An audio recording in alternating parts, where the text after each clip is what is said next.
Gotcha. Yay. All right. you. So let us know. Okay, you should be all set.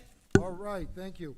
Thank you, Carrie. All right, everybody, everyone here and at home, welcome to the Tuesday, September 21st, 2021 work session and eventual town board meeting of the town of Newcastle. Can I get a motion, please? Move to open the work session. Second. All in favor? Aye. All right, before we start anything, we have Biscuit here, and Biscuit won't announce it, but we'll announce it for her, that October 2nd, for those of you who are unaware, and hopefully you're all aware, we have the Chappaqua Children's Book Festival in the town of Newcastle, in the Chappaqua Hamlet at the train station. I hope everybody joins us, whether it's for 5 minutes or far, far longer. Lots of, about 70 or so authors. And unfortunately, we couldn't have it last year, but we're going to have it this year. So please join us. And thank you, Biscuit, and I hope you don't sweat too much. Give us a wave. All right. Yay. Hey, Biscuit. Thank you, Biscuit. Someone help Biscuit off the stage. And as Biscuit exits stage right. All right, Biscuit, thank you. Thank you. October 2nd, everyone. All right, so let the festivities begin.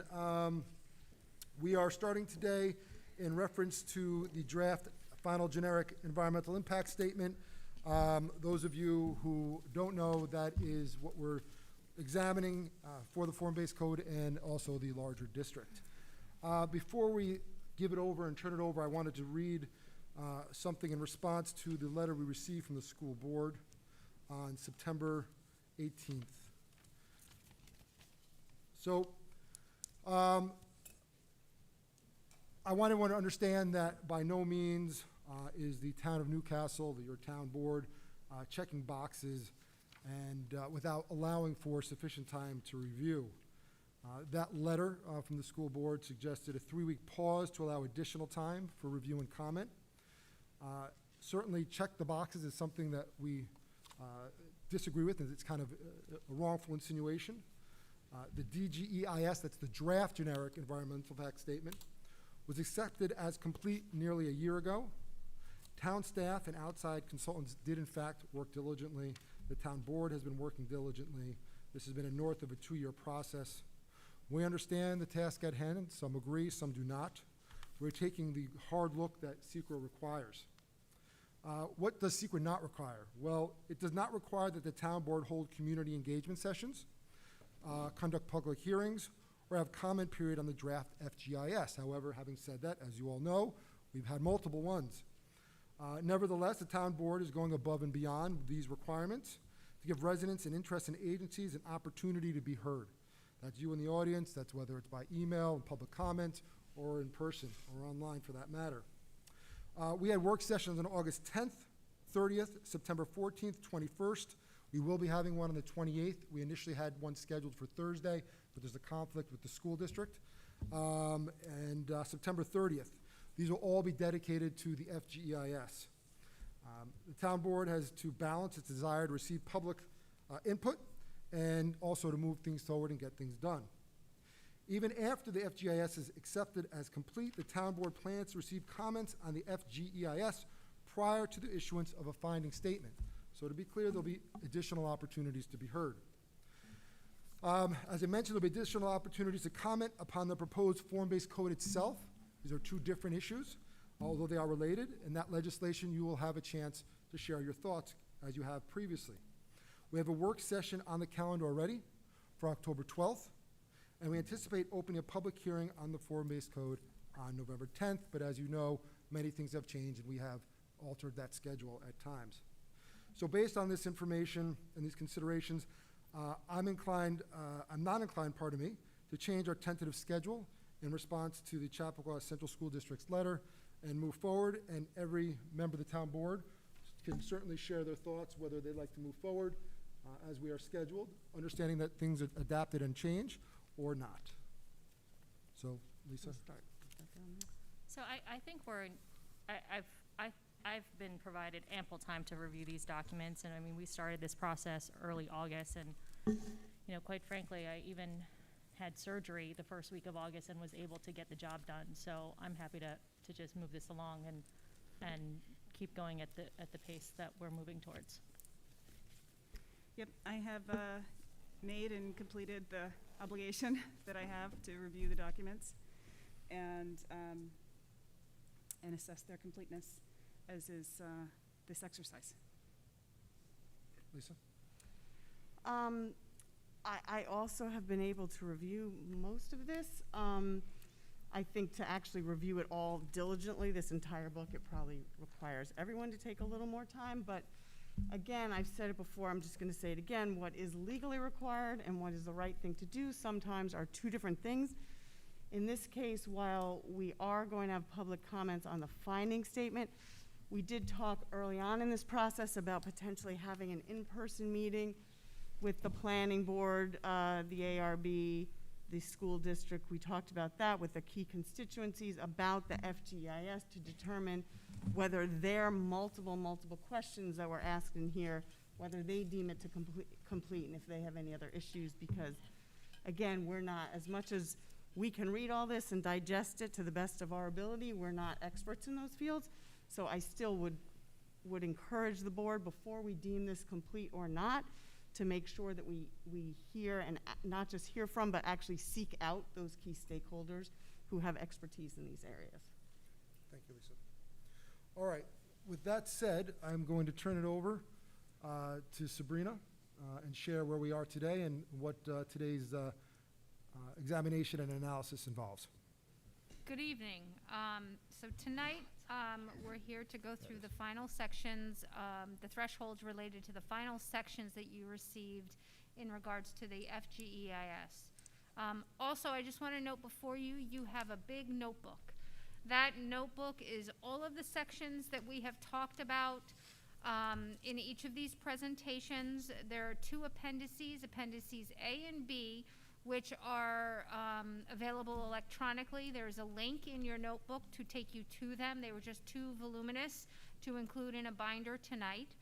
But it is our expectation that the next time you meet, you will have a redlined binder or electronic version. We haven't quite got that together yet. But the next version will be redlined based on comments that have been received by yourselves and the public who have questioned different comments. Okay, so that's kind of the status of the notebooks in front of you tonight. Thank you, Sabrina. Plus the introduction. And the introduction, which is missing from the notebook. Tonight, we're here to discuss 5 sections. 2E, infrastructure and utilities. 2H, community facilities and services. 2I, socioeconomics.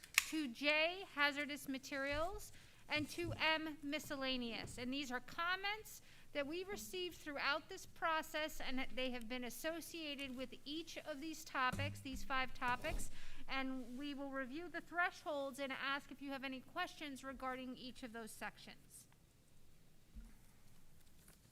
There seems to be a delay.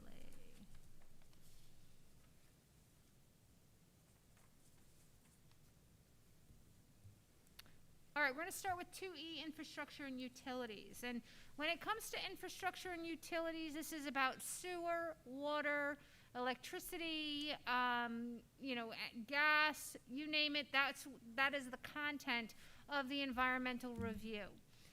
In looking at thresholds and mitigations, there's a handful here which I'm going to read through to give you a sense of the thresholds that we're looking at in regards to mainly sewer and water. All new connections to the town's water system within the form-based code district will be subject to approvals of the town and the Westchester County Department of Health. And this is to confirm that there is adequate supply is available and that there are proper connection procedures, that those procedures are followed. This is very similar to any development within the town's water district today. Okay, so this is not a new threshold per se, but will be a threshold for the form-based code zoned district. New developments proposed in the form-based code district will undertake what is called sewer lateral inspections and TV inspections of existing sewer mains. And essentially, they will be looking for inflow and infiltration areas and areas where they can make improvements to the system. projects in the form-based district requiring connection to the North and South Greeley systems will need to coordinate connection with the planned Westchester County improvements, and they will need to seek approval from the Westchester County Department of Environmental Facilities. As discussed in the FGEIS, Westchester County is currently designing an improvement to their trunk line, which affects the North and South Greeley connections from our town into the county main, which runs along the Metro-North Railroad tracks. That is currently in design. I believe it's at 60% design. They are anticipating that construction will begin on that trunk line in the year 2022. Okay, so essentially, they will be improving that trunk line, and our flows will be able to go through that system from this sewer district. All projects in the form-based district will be required to abide by our local ordinances relating to stormwater management and natural resources. And this relates to Chapter 108A of the Town Code, Chapter 108 of the Town Code, and Chapter 137, Wetlands of the Town Code. So again, nothing is out of the ordinary. We do it today.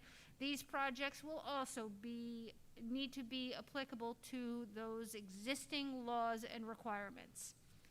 The town engineer will review projects within the form-based code district according to the existing codes. What he does today will occur in the form-based code district. He will also be considering green infrastructure methods. We have a green buildings code today. We are also hoping to adopt the New York Stretch Code, which will further implement green infrastructure practices. That will be before your board this fall. All projects in the form-based code district will be required to perform fire flow calculations for their specific proposed buildings. These fire flow analyses must be consistent with the National Fire Protection Association requirements and our local and state building codes. Buildings today have to do this as well. However, new construction has heightened requirements in accordance with state and local fire requirements. Community facilities and services. So community facilities and services relates to recreation, schools, fire protection. Our thresholds are listed here. A recreation fee will be required for any development over 4 units, where it is determined that a proper case exists for such payment. Approximately 1 new police officer could be required per each 380 to 400 new residents, and that equates to about 180 to 200 residential units within the study area. The town, as part of its annual budget processes, will work with the police department to understand how much development has occurred in the form-based district and whether or not it dictates an additional officer. The estimated population increase due to additional development could incrementally increase demand for town services. The town, again, coordinating with each department through budget processes annually, including an examination of both staffing and facility needs. This happens today. It will happen in relation to development that occurs under the form-based code as well. So part of the process is that the development department will keep track of the development that occurs within this form-based code district. The town will monitor anticipated population increases from new development relative to any impacts on the library.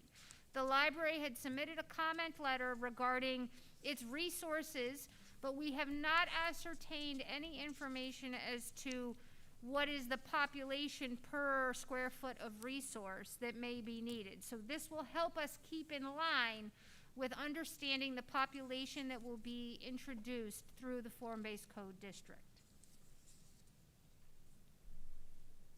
Public school enrollment.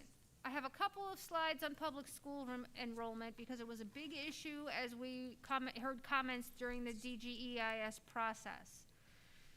The estimates of additional public school attendees in the study area as a whole, this is the entire study area, range from 150 to 256 new students during the 15-year time frame. The 150 was based on the analysis that our consultant team had done using Rutgers analyses multipliers. The school districts consulted provided us with a district-specific multiplier to estimate the number of school children. They also provided alternative assumptions for the ratio of 1 to 2 bedroom units. That is where the 256 public school children comes from, okay? Under the full build-out scenario and using the Chappaqua Central School District's consultants' projections, 256 public school students is well under the district-wide estimated capacity of 4,518 children. Enrollment for the 2020-2021 school year was 3,556 school children, and this was spread over the 13 grades. The Chappaqua Central School District projected that Bell Middle School is expected to reach capacity over the next 12 to 13 years at the present rate of growth. According to the school district's consultant, Grafflin Elementary could reach capacity in 6 to 9 years if additional housing units are constructed in the downtown. The town, as part of development within the form-based code district, will monitor school enrollment increases generated by the residential development. Future capacity issues will be addressed by the school district if the growth rate increases beyond what a particular building can accommodate. Okay, so we took what the analysis provided by the school district and we looked at it in relation to limitations that we analyzed our own consultants' work on. Okay, so we were able to accommodate both sets of analyses. And Sabrina, I'm sorry, which rate of population growth by births was used to come up with that number? Do you have that in front of you? I don't know offhand. I know that Bonnie Because I know they Von had Olson- different, no, I'm talking about the school district as you refer, and they had different levels, if you will, of birth rates. This was their highest number. This was the most This significant. was the most number of students generated based on their consultant's analysis. Bonnie, do you need to add anything to that? No, the only thing I would add, Sabrina, is that the 150 to 256, whatever that second number was, those were actually both the school district estimates using the DGEIS build out with the 1 and 2 bedroom ratio, the way it was analyzed in the DGEIS. And then the higher number was as if the ratio was flipped with the bedrooms, the two versus the 1 bedroom units. So in other words, the DGEIS using Rutgers only projected 114 students. So we've taken the school districts multipliers and applied that, and those were the two numbers that you referred to. Thanks for that clarification, So, Bonnie. Sabrina, I had two comments on this threshold point. One is that the second bullet about Grafflin, in the thresholds paragraph, it says that it will reach capacity within 6 to 9 years with the addition of new units. In section 2H63, it reads that Grafflin will reach capacity within 6 to 9 years without the addition of new units. So we need that estimation to be consistent. Right, unfortunately, the school district's consultant did not provide us that information. Okay, this is what they provided, the Okay. statement they provided, and we have no further information I'm just saying regarding Grafflin. in our document, it has both the same figure with new units, and in another section it says 6 to 9 years without new units. Correct.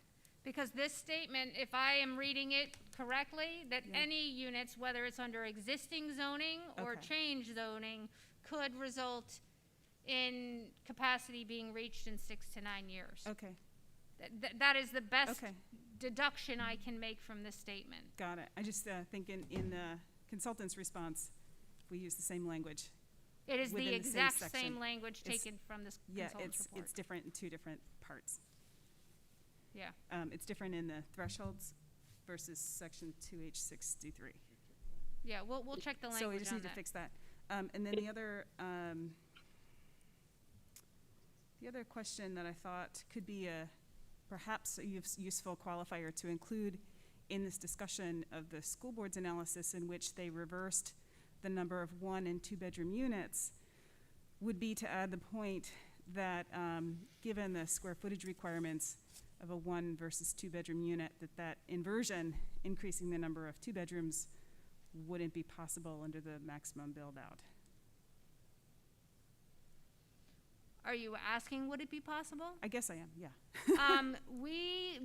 The analysis, so you can divide it how the square footage requirement, unless you're dealing with an affordable unit, you don't have a square footage requirement. Okay. Our consultant team used a breakdown of 1 and 2 bedroom units based on what they were seeing in other municipalities in similar types of development at the time that this analysis was done. Okay, got it. So that Like- was the breakdown. But Okay, we that's understood helpful. that the school reversed it, right? Yeah. And when they reversed it, their consultant team came up with a 256 number, which was different than their 150 school children number, going to the ratio that we had used. Right. I understood that, and I also understood that we could choose the proportion of 1 versus 2 bedrooms in the legislation. Yeah, and I'll turn that to Ed to speak to. Right, well, we're not there yet, but I think at your last work session, we did touch on that, and yes, it would be possible to require some sort of a ratio, some sort of a mix with respect to bedroom counts of particular units in a building. Got it, okay. Thank you. I think what I was getting at was that flipping the number, although it's an interesting intellectual exercise, would change the feasibility of actually executing on that given number of larger units. Right. So the last slide in this section regarding public school children enrollment that I think is important for the board to understand is that because your desire is to limit the actual mapping of the form-based district to the North Greeley area, it is only 10% of the overall study area. So the impact, as is being discussed in the environmental review, will be much less in reality based on what you are planning on doing at this time. So when it comes to socioeconomics. Hang on, can I just ask you a school question before we move on? Sure. Do you know if this analysis was done, there's been a huge turnover of homes during COVID, as we well know. Has this analysis looked at the number of new school-age children who came to the district during these last couple of years in light of the pandemic, and how has that impacted the numbers overall in terms of the amount of availability in current buildings in the school district? The reason I ask that is I know that there was a letter that the school district had sent around to parents who didn't enroll their child in kindergarten this last year, saying we can't fit your kid, so we need to test to see if we're going to push them right into first grade because we no longer have capacity in some of the kindergarten classes. So have those numbers been looked at, all the new enrollment in the last couple of years? The enrollment data that we received from the school district was for 2020, 2021 enrollment. I do not know, and I would defer to Bonnie if she has had any updates to that number after this enrollment number that the school provided to us. But also, did they ask for that number? Because as our consultants, they're supposed to be researching this, so they would need to ask for that data, not just assume it's given to them, especially if we're not giving the document to the school board. Bonnie? The information that we used was what the school board provided in their comments in February and March of 2021. So whatever the most recent information that their consultants used is what we were passing forward and integrated in. And I reached out to Christine Ackerman to get those numbers, so I'm sure she'll get them to me soon. Oh, good. 20, The new numbers. 22. Yeah, I Okay. think that would be helpful. That would be very helpful to make sure that's incorporated. Okay, moving on to socioeconomics. In the form-based district, applicants are going to be required to provide affordable housing as is stipulated in the form-based code. Multifamily residential buildings in the form-based district must provide a range of apartment units that are affordable to households of varying income levels. Any future expansion in the form-based code district beyond the North Greeley corridor should include consideration of the potential for displacing existing residents and merchants. And as discussed with you previously, this evaluation should occur if the area is mapped in another area other than North Greeley to ascertain what that displacement might look like, and the town has tools such as a displacement policy to invoke in that regard if it so decides at that time. Any future local tax increases relating to the study area and the form-based code district will be considered during the town's annual budget meetings and will be subject to a public hearing in connection with the adoption of the town's annual budget. I have a question about the first bullet, or second bullet. When we talk about this requirement for a range of affordability within the form-based district, are there, the tool that we have used to talk about this has been the percent affordable requirement in the AMI that we determine we want to define for the affordability requirement. Is that the limits of creating that variety of choices? It is basically this threshold is written so you do not get an entire building at one AMI. Okay. Okay, you had been discussing lower thresholds that we're talking about setting. Mm-hmm. That does not mean that every unit has to be that lower threshold, that there should be a mix if the building is completely residential. Very much like the cupola building, which has a mix of market rate, 80% and 60% AMI apartments. So for clarity then, if, for example, a developer were to come in down the road because the future town board rezoned that if they were to buy multiple lots to make one big lot, it could not be all affordable across the board. Correct. Because that's not all consistent. affordable at 30% across the board. And maybe, Ed, you just want to clarify to make sure I'm not saying it incorrectly.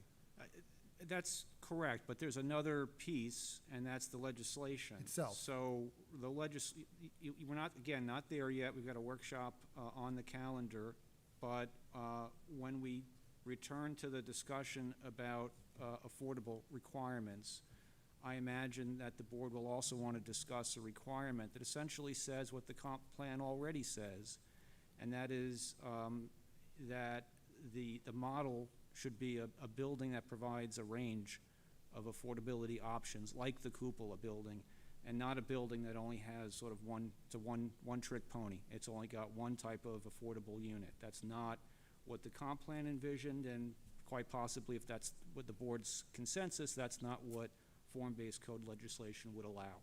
Thank you. Hey, Sabrina, can you explain to me the third bullet point, why it's only applying to any future expansion beyond the North Greeley corridor? The analysis in the FGEIS regarding North Greeley was that there were not very many living units, and that those living units would not create an impact on community character.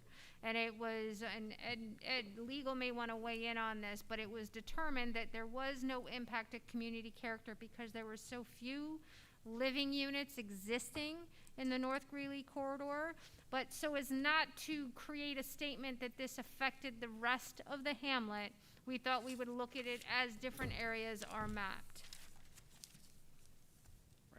There's a, But wouldn't we want to include the consideration everywhere?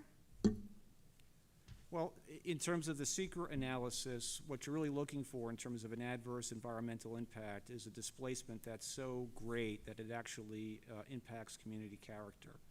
So, for example, on North Greeley, where there's essentially one, correct me if I'm wrong, but one existing multifamily residential building and 2 vacant sites, the idea that you would affect community character by redevelopment on North Greeley, the consultants determined wouldn't rise to the level of an adverse environmental impact that would require mitigation of any kind. In other words, it's not going to be sufficient to change community character if you see redevelopment in that limited area.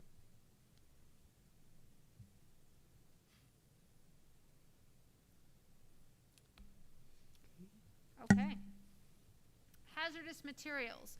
There were no public comments regarding hazardous materials. However, we do have a couple of thresholds just to close the loop on this section of the environmental review. All projects in the form-based code district will be required to abide by federal, state, and local laws, regulations, and other determinations of any regulatory authority which establishes standards related to the protection of the environment, which includes surface water, groundwater, soils, and ambient air. Looking at the release of any hazardous materials and the removal of underground storage tanks for petroleum products. And this is saying that all projects must be reviewed in relation to those regulations. And that's currently in the. It's that currently in doesn't change. place today, but it is now specifically for a form-based code zoning area. Project-specific conditions regarding potential environmental adverse impacts due to hazardous site conditions will be identified as each proposed application is submitted during the pre-application review stage. Very similar to what we do today. As these ordinances apply to any proposed development in the form-based code district, there will be no exemptions for properties within the form-based code district. So this says that every property will be subject to this analysis. Any questions? Sabrina, can you just speak a little bit more closer into your microphone? Yes, sorry about that. Miscellaneous. Much louder. In the event that a future town board considers expanding the form-based code district, it's the same requirement about displacement. There were comments that were flagged in the miscellaneous section that related to displacement as well. So this threshold is there a second time. Okay, I don't know if you have any new questions under miscellaneous, but under miscellaneous, there was a lot of comments relating to development on town land. A threshold that exists in miscellaneous is if the town land is proposed for redevelopment, the town board should consider utilizing charrettes to solicit public opinion with respect to such redevelopment. So this is going to be a threshold in the environmental review. But it's a should consider, not must do. It is a should consider. Okay. I think from a practical perspective, and I think certainly if someone who invests in real estate and finances real estate would probably tell you, but I don't know, but I see Ben Herman here at some point, he may want to comment.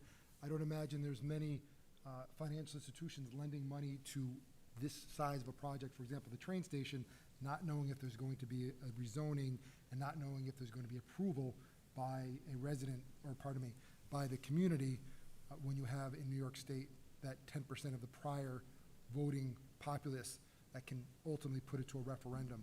So, certainly, I guess anything theoretically is possible, but investing all sorts of money when you don't have town support on town property seems, put it mildly, a stretch, because ultimately residents can say, well, why, we're not going to approve this. Right, but that's So- a big threshold to assume they're gonna get all those signatures in very timely fashion, and We did it for the, they did, doesn't mean it's gonna happen for a again. restaurant.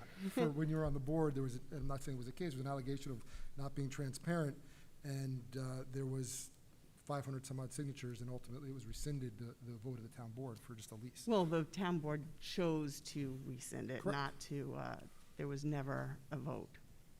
So, thank you. Okay, and so, next steps, those are all the threshold sections to go through tonight, is that you have a work session now scheduled next Tuesday, September 28th.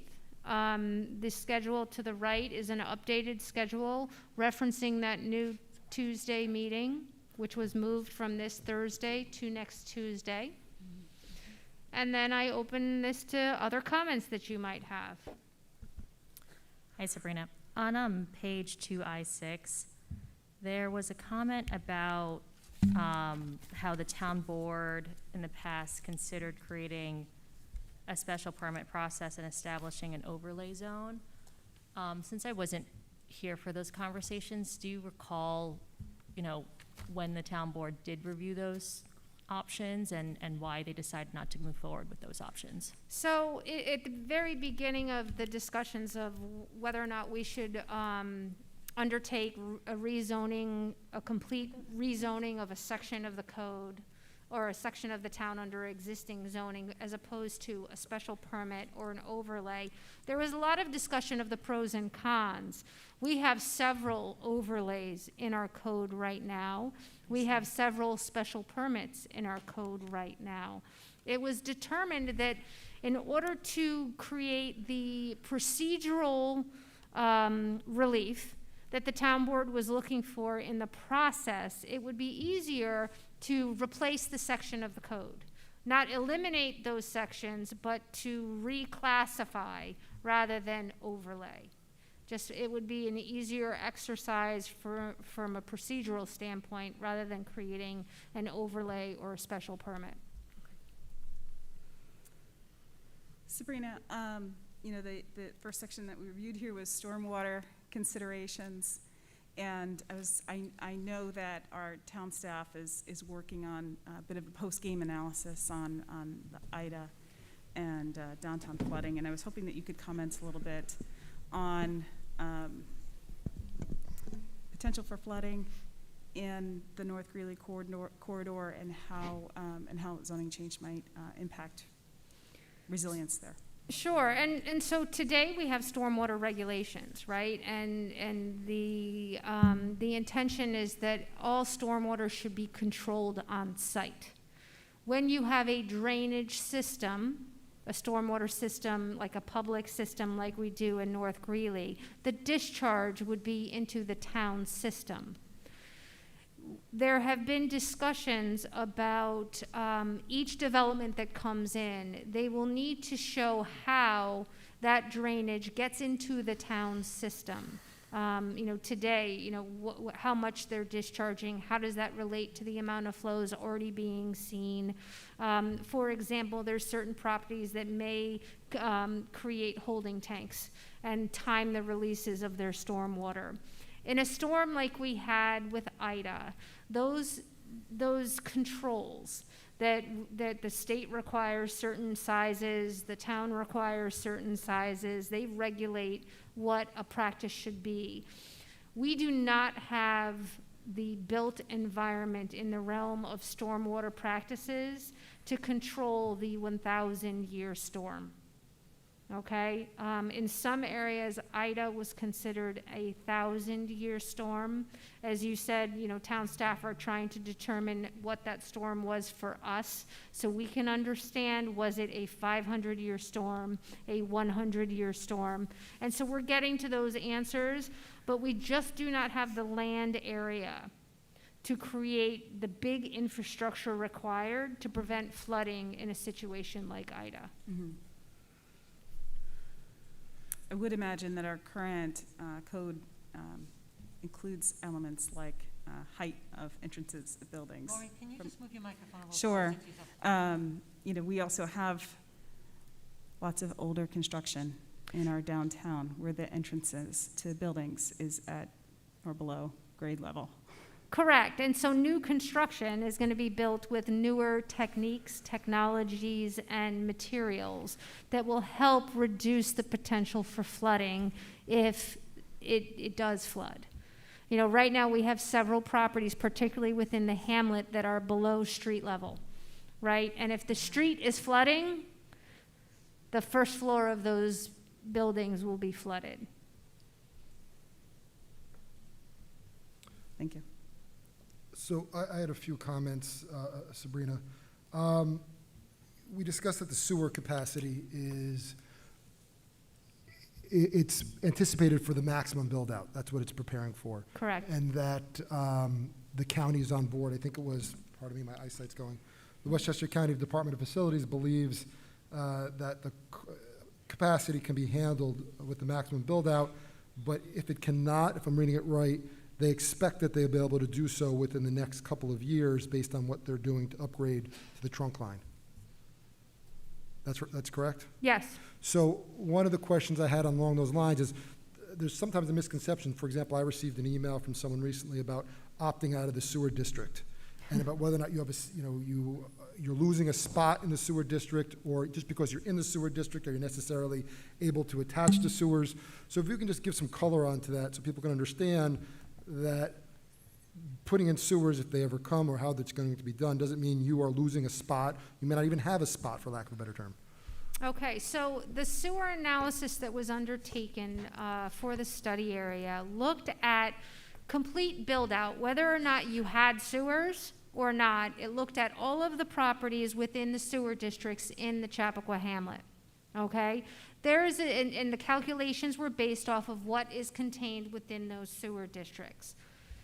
If somebody is writing to you about being in the county sawmill sanitary sewer district, and they may live in a residential neighborhood which is west of the hamlet, their system is different. Their collection system would be different than the collection system that already exists within the hamlet. The collection system that they may be in proximity to may not be extended to their properties. Regardless, their collection system is different than the collection system in the hamlet, and the tying point is that county trunk line. All flows go to the county trunk line. The county recognizes that the improvements they're making to that trunk line are not necessarily needed for build out of our community. It's needed from all the other community areas in our community, in Mount Kisco, and more that go through that pipeline today. The size of that pipeline will be able to accommodate our maximum build out. But it is a much larger pipeline that serves a much more regional area. So the development in the hamlet is not taking somebody else's capacity. The capacity of all of the properties within the sewer districts in the hamlet were calculated as part of this project, whether or not you have current sewer service. Gotcha. That's helpful, Sabrina, thank you. I have a few more. You want to go? Or No, should I? go. I have a few more. I apologize. My family's blowing up my phone. So I spoke with Chief Maitland for the Chappaqua Fire Department, Chief Carroll from the Police Department, Mark Hirschfeld on behalf of CVAC Captain Clough. And, you know, there's a lot of misunderstanding about what needs to be done, what has to be done. And this is more of a statement than a question, but when we talk about the ability to serve the district or the form-based code area, what in substance Chief Maitland had said to me is, we are well into before the form-based code was even considered, we were looking to expand the fire department. It has nothing to do with the form-based code. He was very explicit with that. In fact, he also shared with me that there's a roughly 20-year cycle, or life, if you will, on most of these apparatus, and that his apparatus now, which is a 75-foot ladder, was, I think, 18 years old, and another apparatus which already exceeded 20 years. And they were looking, and have been looking, to increase to a 100-foot ladder, whether they do it or not, regardless of this. And I asked them, well, what about Bell? You know, because there's concern that people say, well, it's a 4-story building potentially. How can your ladder reach there? And it's not just straight up, so you can't just say 75 feet straight up. But, one would think that investing in this new apparatus, aside from the code, because it has nothing to do with it, would allow for access to the higher levels of Bell, for example. So, he made it clear to me that this was not an impact on that, and they'd be able to service the area. The same thing Chief said to me, Chief of Police, Carroll said to me, and you'll have to bear with me 1 second. He had said to me the same thing, that ultimately, right now, it's about 1 officer per 473, if you assume we're about 18,000 residents and 38 officers. But he said they were confident he's able to handle any changes that are made, even for the maximum build-out. And lastly, Captain Clough, via Lieutenant Mark Hirschfeld, said that CVAC, as an organization, is not opposed to the form-based code, and they will be able to handle any ambulance calls that result from the form-based code in North Greeley, or the maximum hypothetical build-out as studied. So it's refreshing and comfortable to hear that they certainly, I'm sure, will share more thoughts as we go on, but they are able to service the community. The last point I wanted to make, or may not be the last, but one of two, is that one of the big issues I also note from the school district's analysis with the children into the district, it wasn't just people who moved in, but population growth was a key factor in terms of the capacity of the schools. I was reading an article, and it was from an AP from May of this year, and it said the U.S. birth rate fell 4% in the last year, and it was referred to somewhere as not a baby boom, but a baby bust. The largest single-year decrease in nearly 50 years, when everyone was assuming that we would be going up through the roof. I guess people don't necessarily want to be with their spouses all day. And the rate dropped from moms of every major race and ethnicity and in nearly every age group, falling to the lowest point since the federal health officials started tracking it more than a century ago. So the assumption that is being made by the consultants that we're also having population growth that we have to factor in, certainly something you need to look at, but also have to look at the statistics. And I would assume once we get those for this current year for the school district, that's probably one of the largest pops, if you will, because COVID was at its peak and people were moving out. The city is sort of getting a rebirth. The last is a question more than a statement. I wish I wrote down the page. It said property tax generation in the DGEIS study area was indicated at $2,784,619, and there was a table that followed. Future uses will be taxed in a manner which taxes are calculated today, which are based on a use and assessed value of properties. Can you just explain what that means and where that number comes from? So there were a lot of comments and dialogue regarding people who live in apartments don't pay their proportionate share. And, according to the way we tax right now, it's on the value of property. If you own your own home, you pay taxes based on the value of the home itself and the land that it sits on. If you rent in an apartment, the owner of that building is responsible for paying taxes. And the proportionate share of those taxes will be based on the property it sits on as well as the building itself. A new building has more value than an older building. Different uses are taxed differently. A commercial building is taxed differently than a residential building. It is up to the property owner to determine whether or not they are taking some of that tax responsibility and passing it on to their tenants. Okay, so really it's about assessing property, both building and land, and different uses have different values in accordance with in the assessment world. Thank you. Yep. I had one more question. This is more of a formatting question that's in Section H, and I think it's Section 2H39. There is the inclusion of some charts that were prepared by a resident as part of their public comment on an alternative multiplier for Newcastle that was based largely on residents in townhomes. And which is an interesting intellectual exercise, and I appreciated the analysis.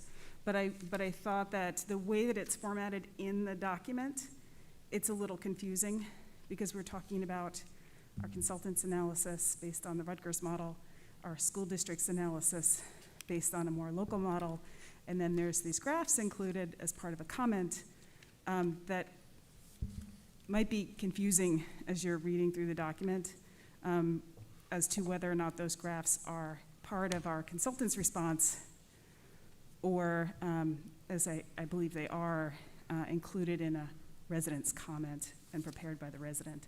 So I'm wondering if we could make a bit of a formatting change or some demarcation of those graphs to indicate the context in which they are included. We absolutely can.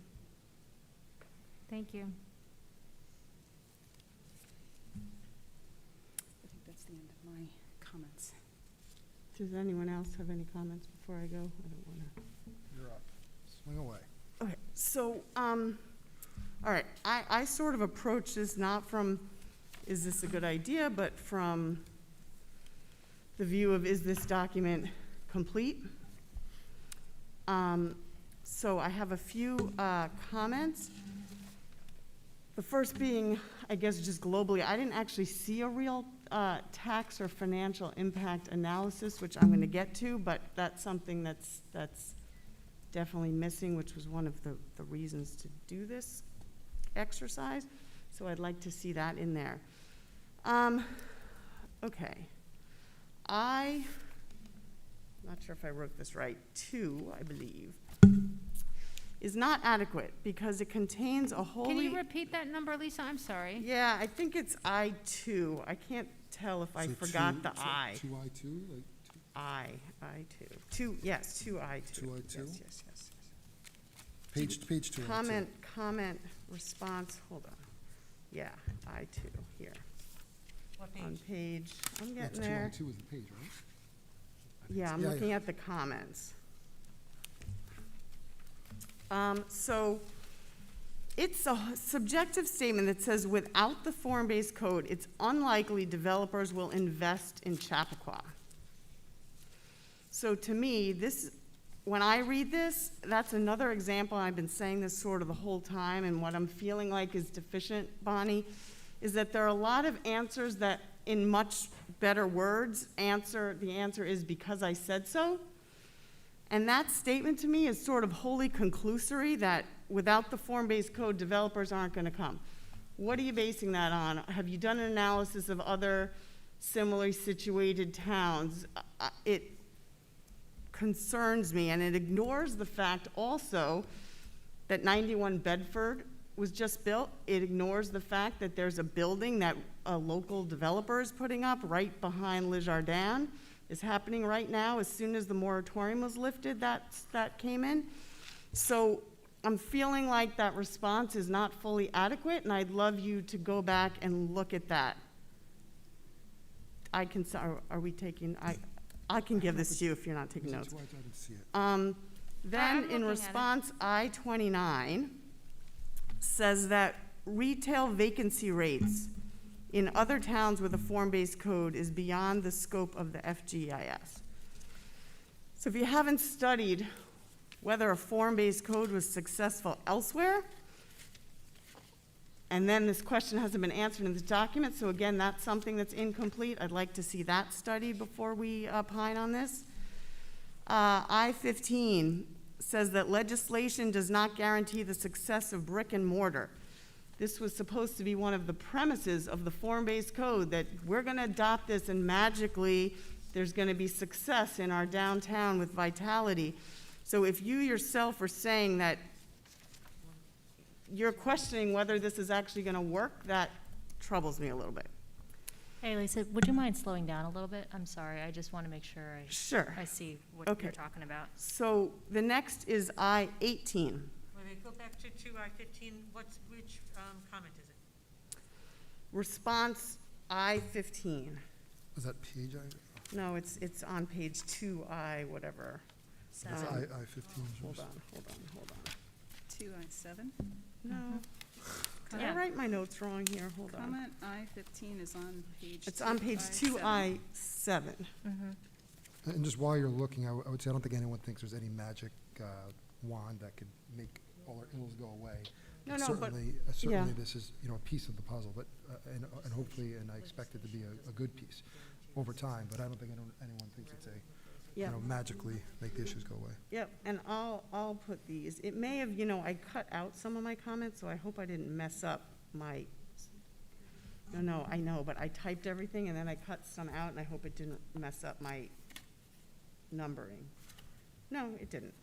Okay, so now I-18, oh no, I-15. You were on I-18. You were on I-18. Oh, okay. So that says, yeah, Just to be clear, I'm sorry, Lisa, when you say I-18, sorry, are you talking the the page number or the response I-18, I'm sorry, 2I-10. So just tell us, See where it says just response? just do the response numbers. So we That's don't what I flip am. the page. All right, Okay. 18, gotcha. Feet on the street will only translate to improve retail sales if the mix of stores is appealing and utilized by residents that live, work, or visit downtown. If the street has an overabundance, and I don't know where this is happening, of real estate brokers, multiple nail salons, and banks, it's unlikely to have increased sales from pedestrians. So I feel like we have that in the hamlet right now. That's what our downtown is. So this is actually saying, unless we're kicking out all those stores, this is not gonna actually work.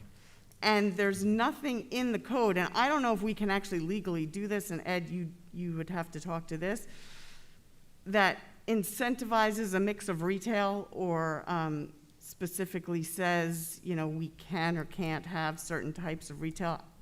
We can talk about that later. I don't know if we're legally allowed to do that.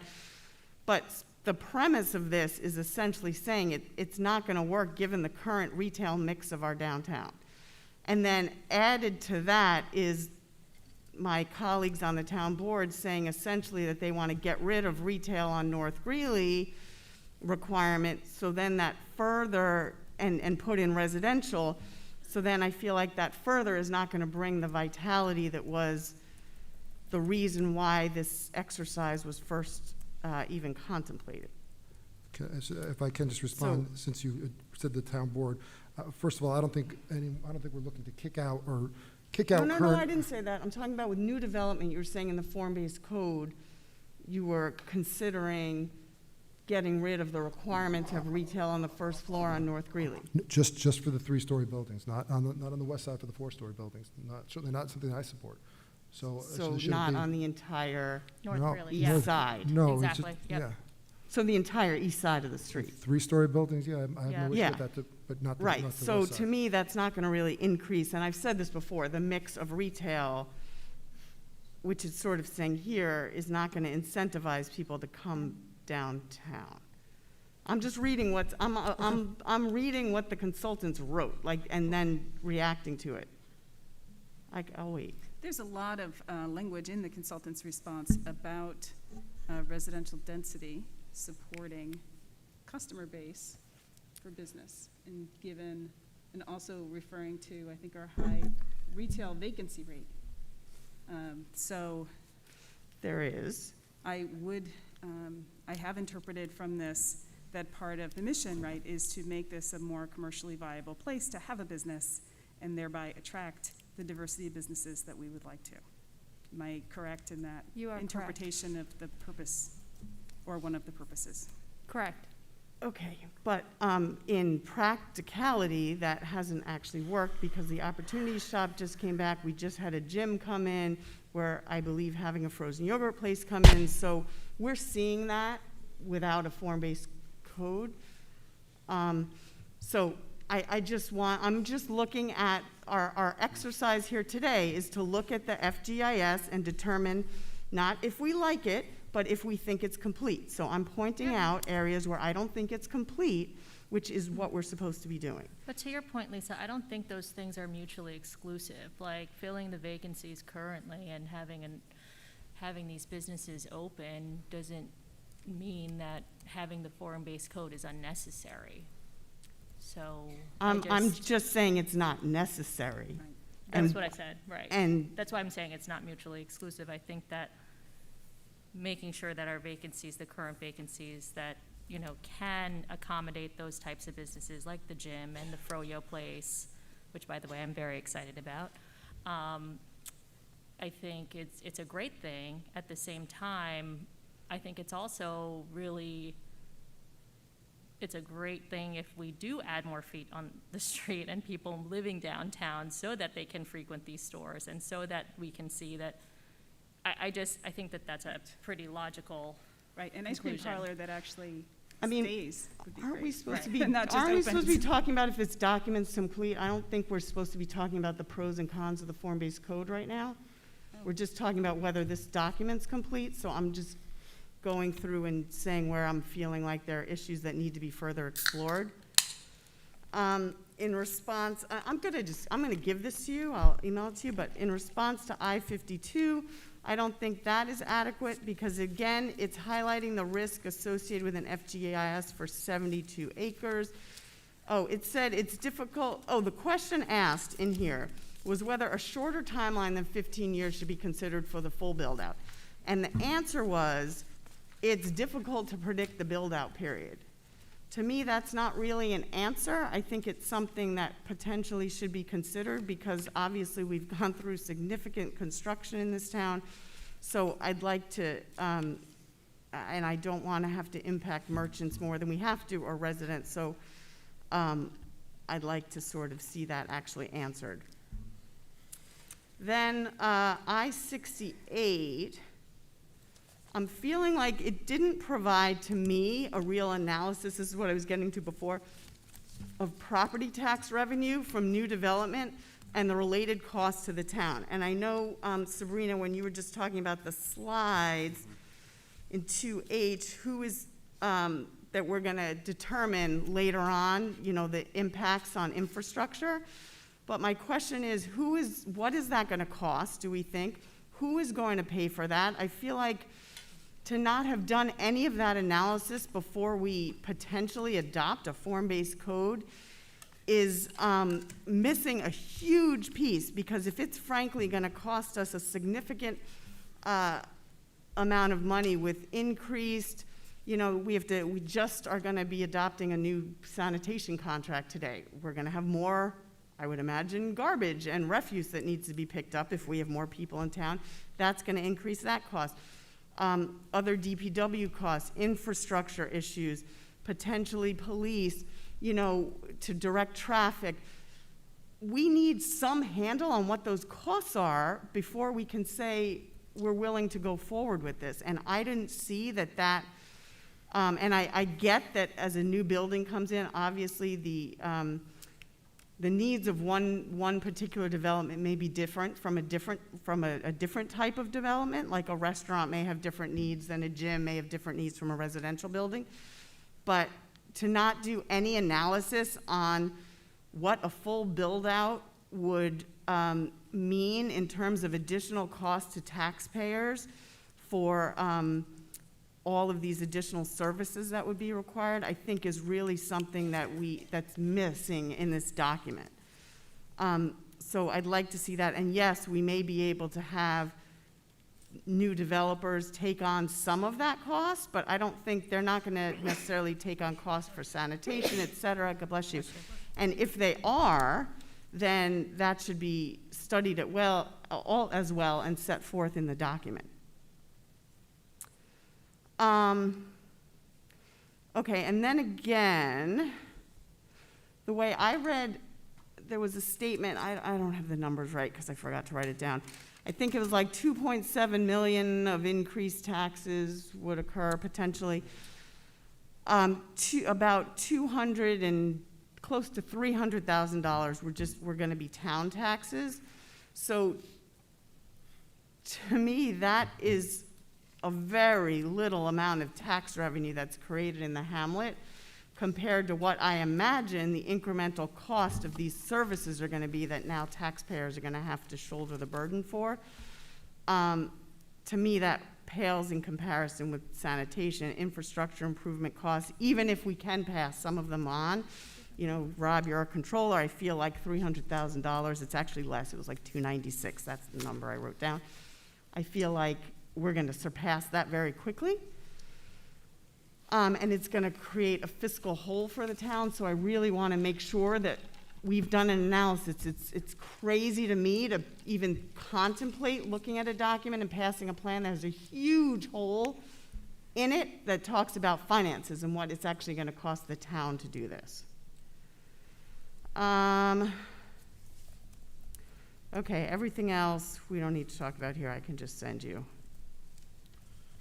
But again, there are a lot of holes in this document, and I know, Bonnie, this was a lot of work to go back and do, but if the board is being asked to, approve a document in the near future as complete, I can't, in good faith, given these questions and all the other ones I've put forth, deem this complete without answers to a lot of these very, very critical questions to me.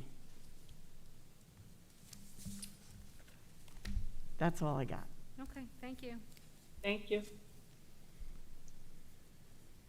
Just a question, in light of the fact you're opposed to the code, it's 341 units we could have now under the current zoning, correct? Correct. So is it your objective then to create an ease by which all 341 units can be built out?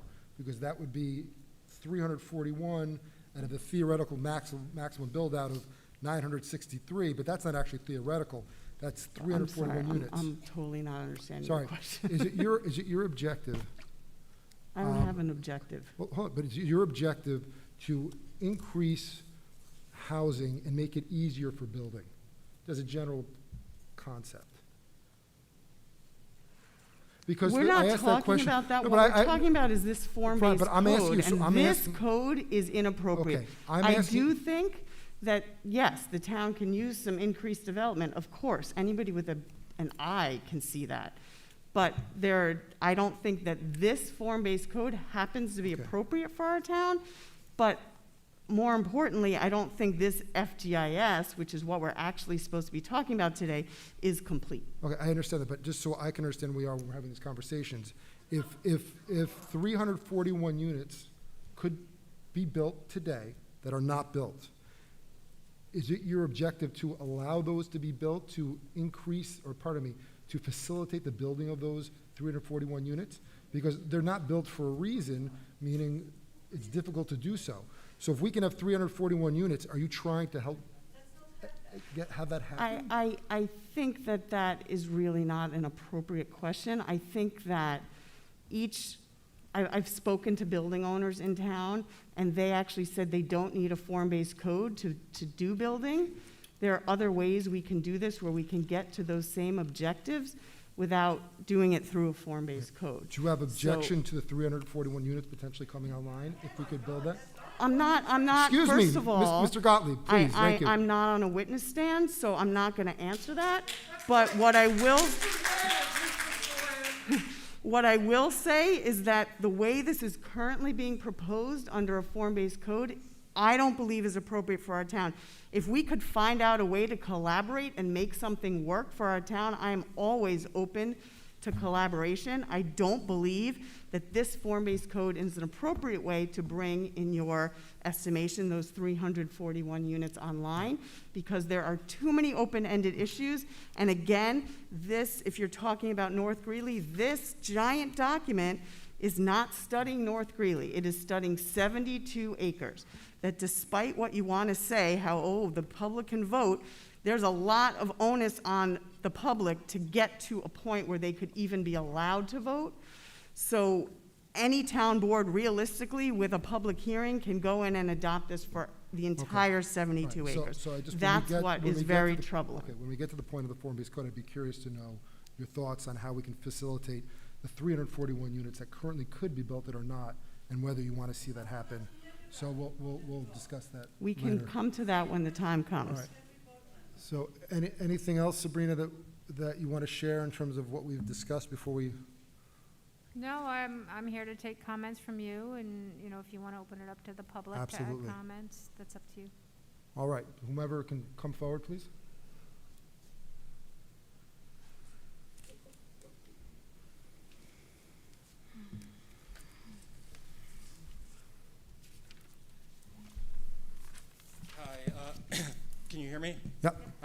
Ben Herman. I had a couple questions. Actually, Ben, can you get a little closer? I feel like people Yeah, at home might not hear you. I'll hold it closer to my mouth if that's okay. So the first question I have, relates to the lack of bedroom regulations currently in the code.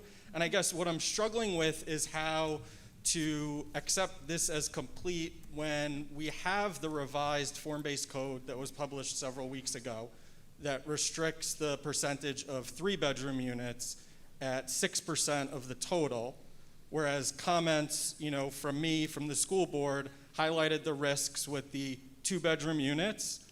That regulation was not seen in the revised form-based code, and yet, now this is our chance to comment on whether this document is complete, and I think, there's a little bit of a disconnect here, because I think you guys all had the opportunity to regulate the percentage of 2 bedrooms, and it seems there was an active decision made not to do that. And I think that the bedroom projection is at risk. I appreciate this is still a draft, but that's, I struggle with how to comment on this when a comment was already made, and now I'm told that something will be addressed after this document is accepted. I think, Ben, and if I'm wrong, certainly Ed, our counsel can tell us, that's more of an issue for the code itself if we want to regulate it. Is that accurate? That's accurate. Right, so we're not at the stage of putting that in the code. But you are, because several weeks ago there was a revised form-based code that reflected comments that did not reflect regulating the bedrooms.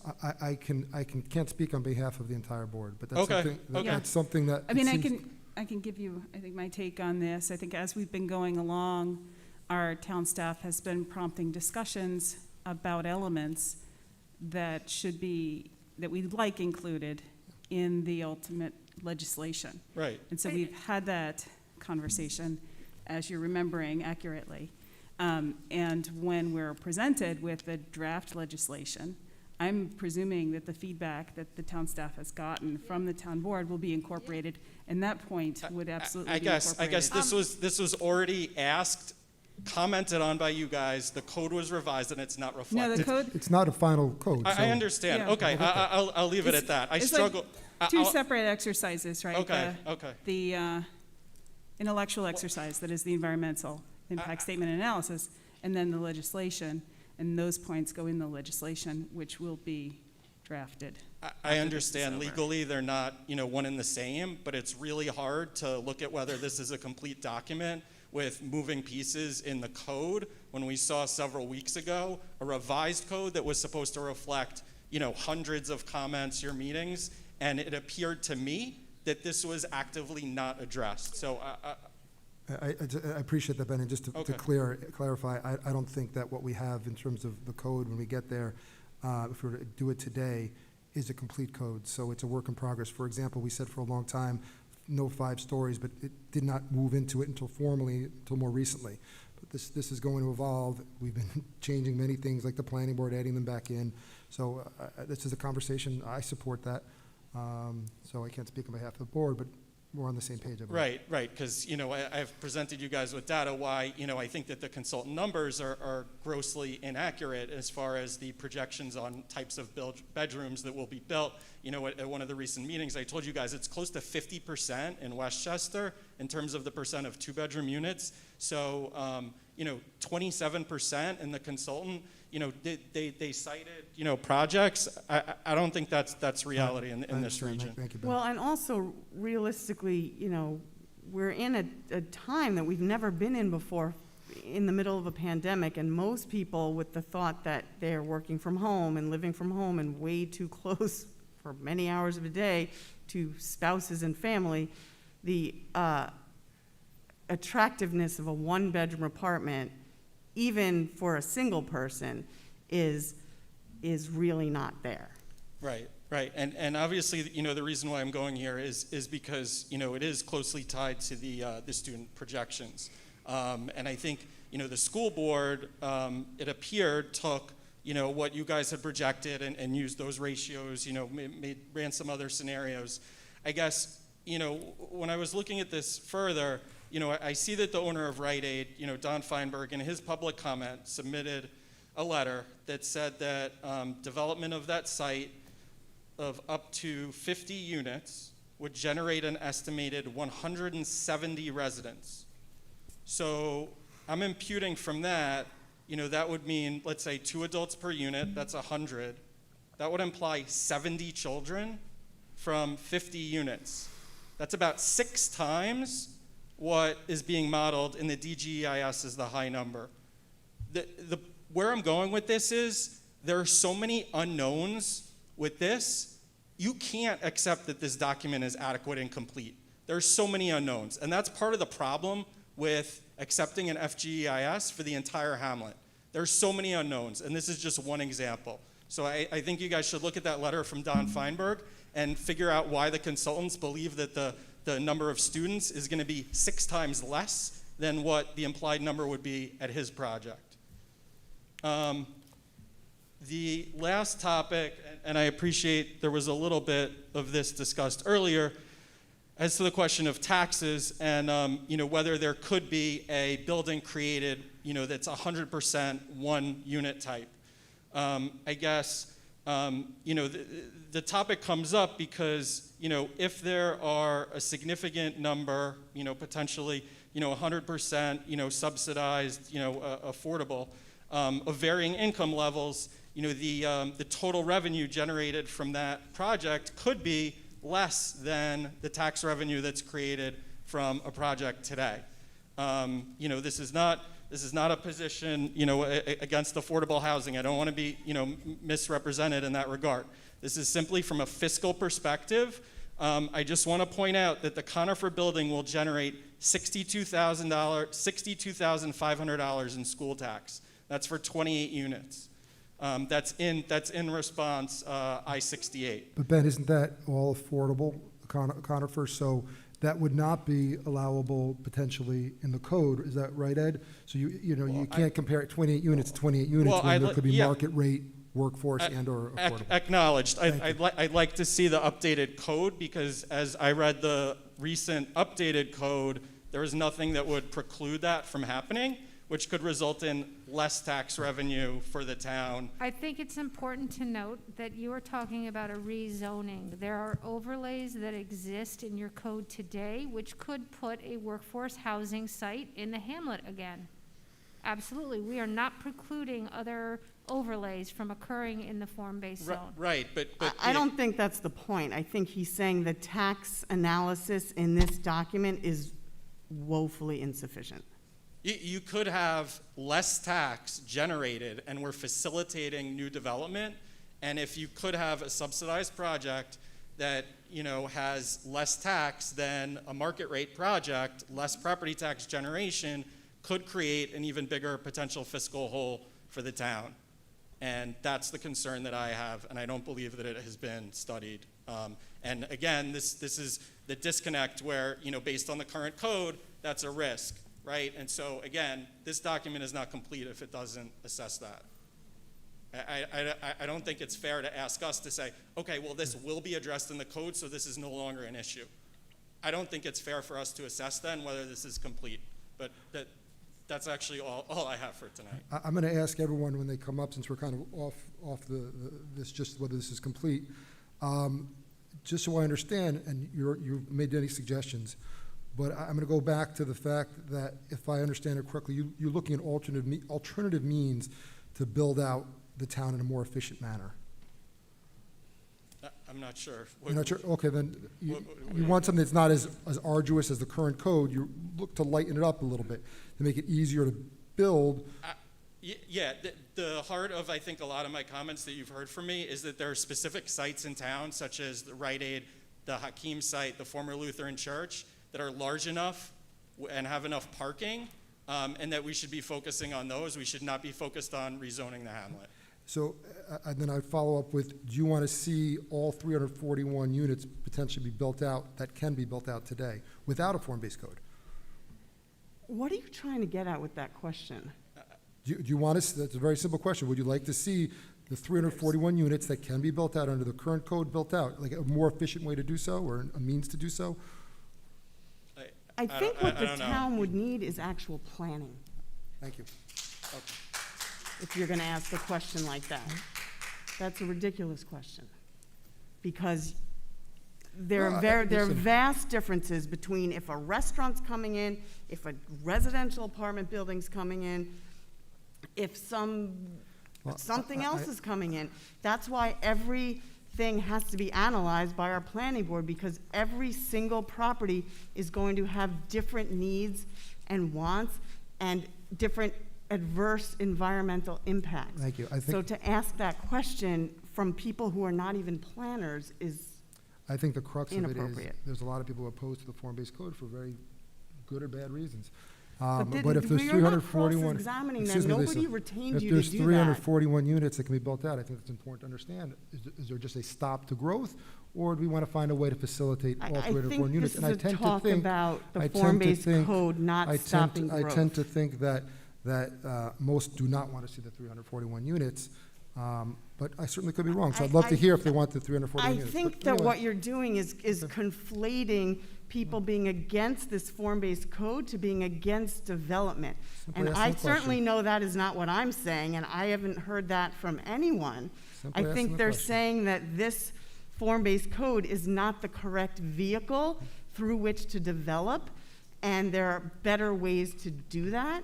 I think that I see what you're trying to do, and I know you're trying to say that I'm against all development, and that anyone who's against the form-based code No, is against that's not what I'm development. doing. But I'm saying right now definitively that that is actually not true to anybody who's been paying attention. So feel free to share your thoughts on that. Go ahead, Mr. Gottlieb, in terms of your statement. Oh, hello, is this, oh, yeah, okay. First, Warren Gottlieb, 8 Plymouth Road, Chappaqua. I'm here tonight just to make comments as to the completeness of the FGIS. I'm not here to be cross-examined. I would just want to deliver my comments and not be badgered by anybody in the town board. I have read the draft FGIS comments and comment response subsections that have been released since August. I've also read the comment responses that were released last Friday afternoon for tonight's public engagement session. Those are H, I, M, and E, which was dumped on us yesterday.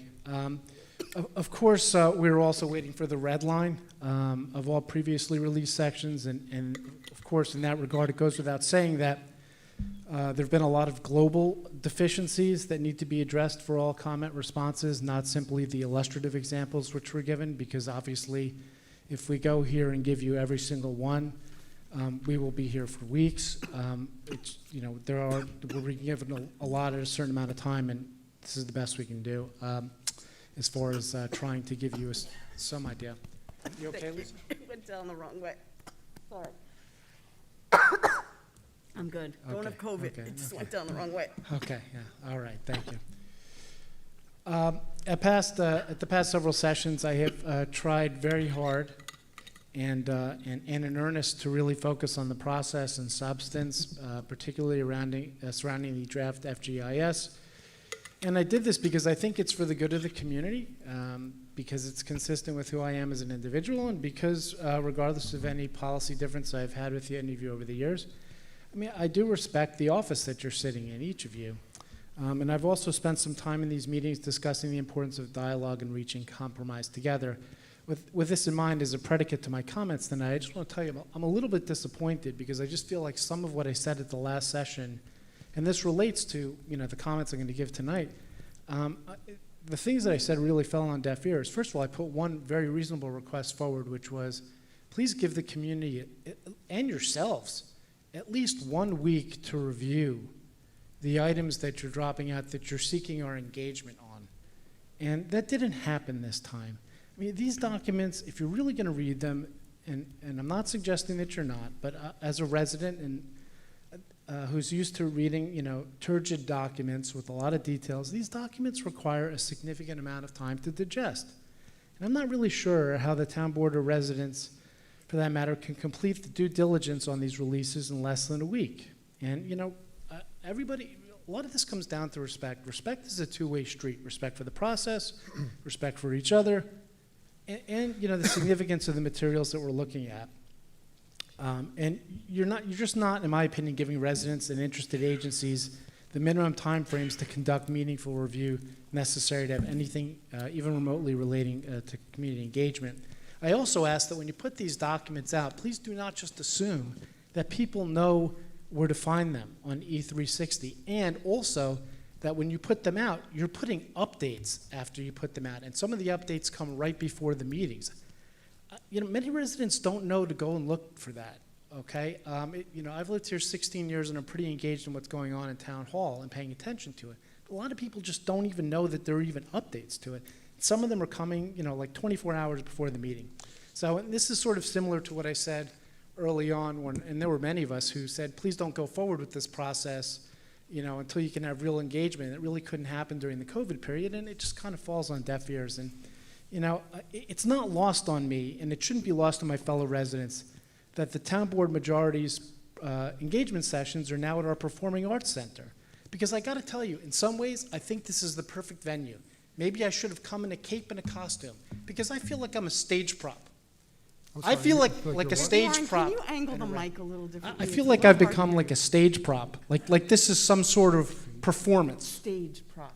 Stage prop, like, Sorry. something you use as part of a performance. We're not. We're the constituents, okay?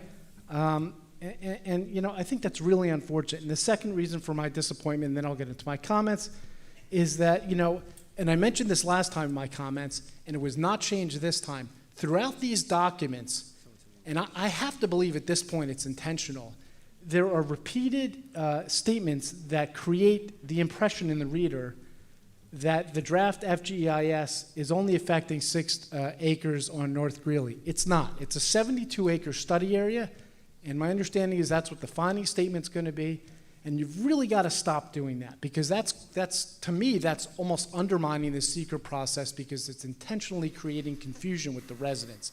And I've asked nicely about this before, and it continues to happen.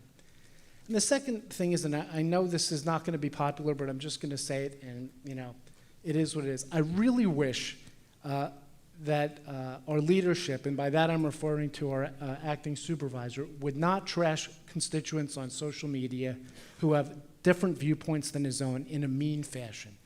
Okay? It's chilling participation by the public in the seeker process. It is. In my opinion, it's bullying, and it has no place in this town. Anyone watching this process, okay, unfold, particularly on social media, you know what I'm talking about, okay? It's been going on for years, and on a personal level, I wish whatever it is that's causing that to happen, whether it's over a beer, a coffee, or whatever, it's got to stop. It's done a lot of harm to this town, and it's setting a very bad example.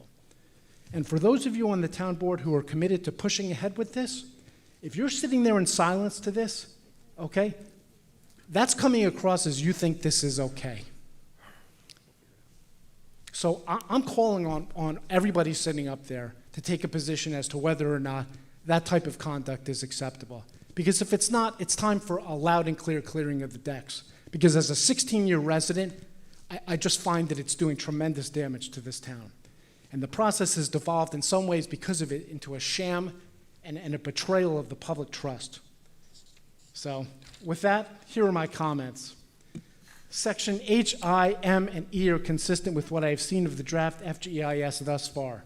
Specifically, the portions of the document released are, in my opinion, incomplete, contain inaccurate and misleading statements, employ circular reasoning, and reflect intellectual dishonesty and a result-oriented approach instead of the hard look that seeker requires.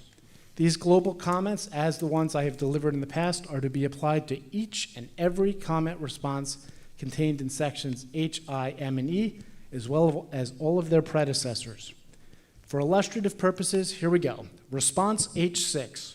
Response H6 simply does not respond to the predicate comment H6. The predicate comment expresses concern about the max build-out on the quality of the Chappaqua Central School District, our already crushing tax burden, fire and police department resources, and crime. There was no meaningful response given, no supporting data, just conclusory, result-oriented statements, and not the hard look that seeker requires. Same goes for comment H8 with respect to the adequacy of public facilities. Response H9. Response H9 simply doesn't respond to the predicate, which expresses concern about whether the costs associated with higher density in the 72-acre Chappaqua Hamlet study area are covered by the expected tax revenues. This response is emblematic of the incomplete nature of the comment responses. You basically say tax revenue increases will be 2.78 million, but you give no idea of what the cost will be. That's like saying tonight's sports report is, the old George Carlin joke, New York 6. We don't know what game is, who they're playing, what sport it is, and what the other team scored. You're just serving up this incomplete analysis. I mean, the same defect is in H11 and H12. You're not answering. Response H10 simply does not respond to the predicate comment. This comment asked about the increased level of emergency medical professionals, firefighter, and police with added density. There were a lot of comments about this. And again, there was no real analysis other than to say the development plan, quote, may result in an increased demand for police officers, firefighters, and town DPW staff, which will be addressed by the town on an annual basis, close quote. In short, you are basically saying, we will likely need more on all counts, and we will just send you the bill in the form of higher taxes. Sorry, that's not what SEEKR calls for. That's not a hard look. You're basically telling residents you're going to tax them into oblivion. And on this point, I must say, and this is where I get really upset about what goes on in the tone in social media, there was a suggestion on social media in what I could only describe as utter contempt for constituents, that somehow the typical Chappaqua family has only one parent working, drives nice cars, sends their kids to camp, pays for private tutors, athletic trainers, and pays their kids' way to private colleges. And at the same time, the suggestion is made that if residents think their property tax bill is too high, they should just go talk to the Board of Education at the same time as, the FGIS, is being submitted, which, if you look at the numbers that are in there, show that it's going to conservatively blow an $11.4 million annual hole in the school district budget. Those things don't jive. Response H13 simply does not respond to the predicate. The predicate comment asked about the impact of the proposed action of the Chappaqua Library. No response given other than to acknowledge that the library was not included in the downtown working group, wasn't even given basic notice at the outset, and designated as an interested agency for the purpose of this process. It was only later they were brought in. Again, incomplete standard blow-off from our consultants. Response H15 simply does not respond to the predicate comment. The predicate comment asked about the impact of the proposed action on headcount necessary to manage the associated oversight in town hall. Standard not answer. You basically say, yeah, maybe, and we'll let you know. SEEKR requires that hard look now. Your answer is incomplete and deficient. Responses H16, H17, H18, H19, H20, 21, 22, 23, 25, and 26. They all do not respond to the predicate comments. This is particularly upsetting because they relate in large part to concerns raised by Fire Chief Maitland, and that the fire department input was not obtained by the town board on a laundry list of counts, too many to delineate tonight. Illustratively, the FGEIS blows off call type analysis, the impact on anticipated firehouse expansion, apparatus adequacy and configuration, additional equipment needs, the ability of the department's ability to use a ladder truck for extinguishment and rescue, the additional capital, maintenance, and operating expenses required, new training requirements, and the list goes on and on and on and on. This is a tremendous deficiency, and the document is wholly incomplete as to the impact on our fire department. Response H27. This response the predicate comment was about the impact of the proposed action on the library on a variety of counts. This response is misleading because it's got that language that just keeps coming in there that suggests that only 6 acres on North Greeley are being addressed in the FGEIS areas. You really got to stop doing that, consultant. The FGEIS repeatedly is confusing residents about the form-based code, and it creates a false sense of security among those residents as a means by which to basically thwart and frustrate their legitimate concerns. The FGEIS is studying the 72-acre hamlet. As to the impact on the Chappaqua Library and the Chappaqua Central School District, the response in H27 is basically, hey, not to worry. You can raise taxes to cover it. Response H33, that's notable in two ways. In attempting to sell us all on the notion that dropping nearly 1,000 rental apartments in our hamlet won't significantly add to enrollment in the Chappaqua Central School District, the FGEIS admits what many of us have been saying for over a year. It is not yet known what the long-term impact of COVID-19 will be on school enrollment. Period. Hard stop.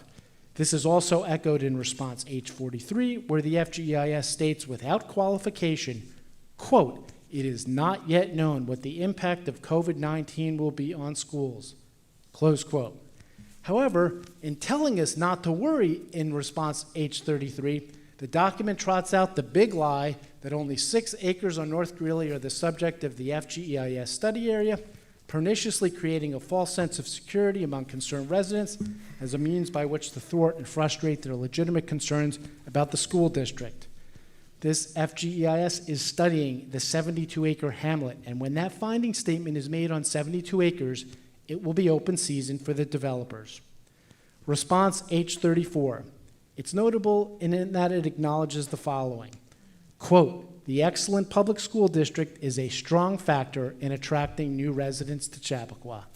Close quote. Hold that thought, because I'll get back to that. Responses H35 and H40. They're illustrative of the defects of the FGEIS and why it's not complete. These comments do a deep dive on the failure of the DGEIS and, frankly, to some degree, the Chappaqua Central School District to complete a key factor in their enrollment analysis, namely the desirability of the Chappaqua Central School District. Again, in H34, the lead agency admits that, quote, the excellent public school district is a strong factor in attracting new residents to Chappaqua, close quote. And one of the commercial realtors in town has been using the CCSD as a selling point for properties within the 72-acre study area.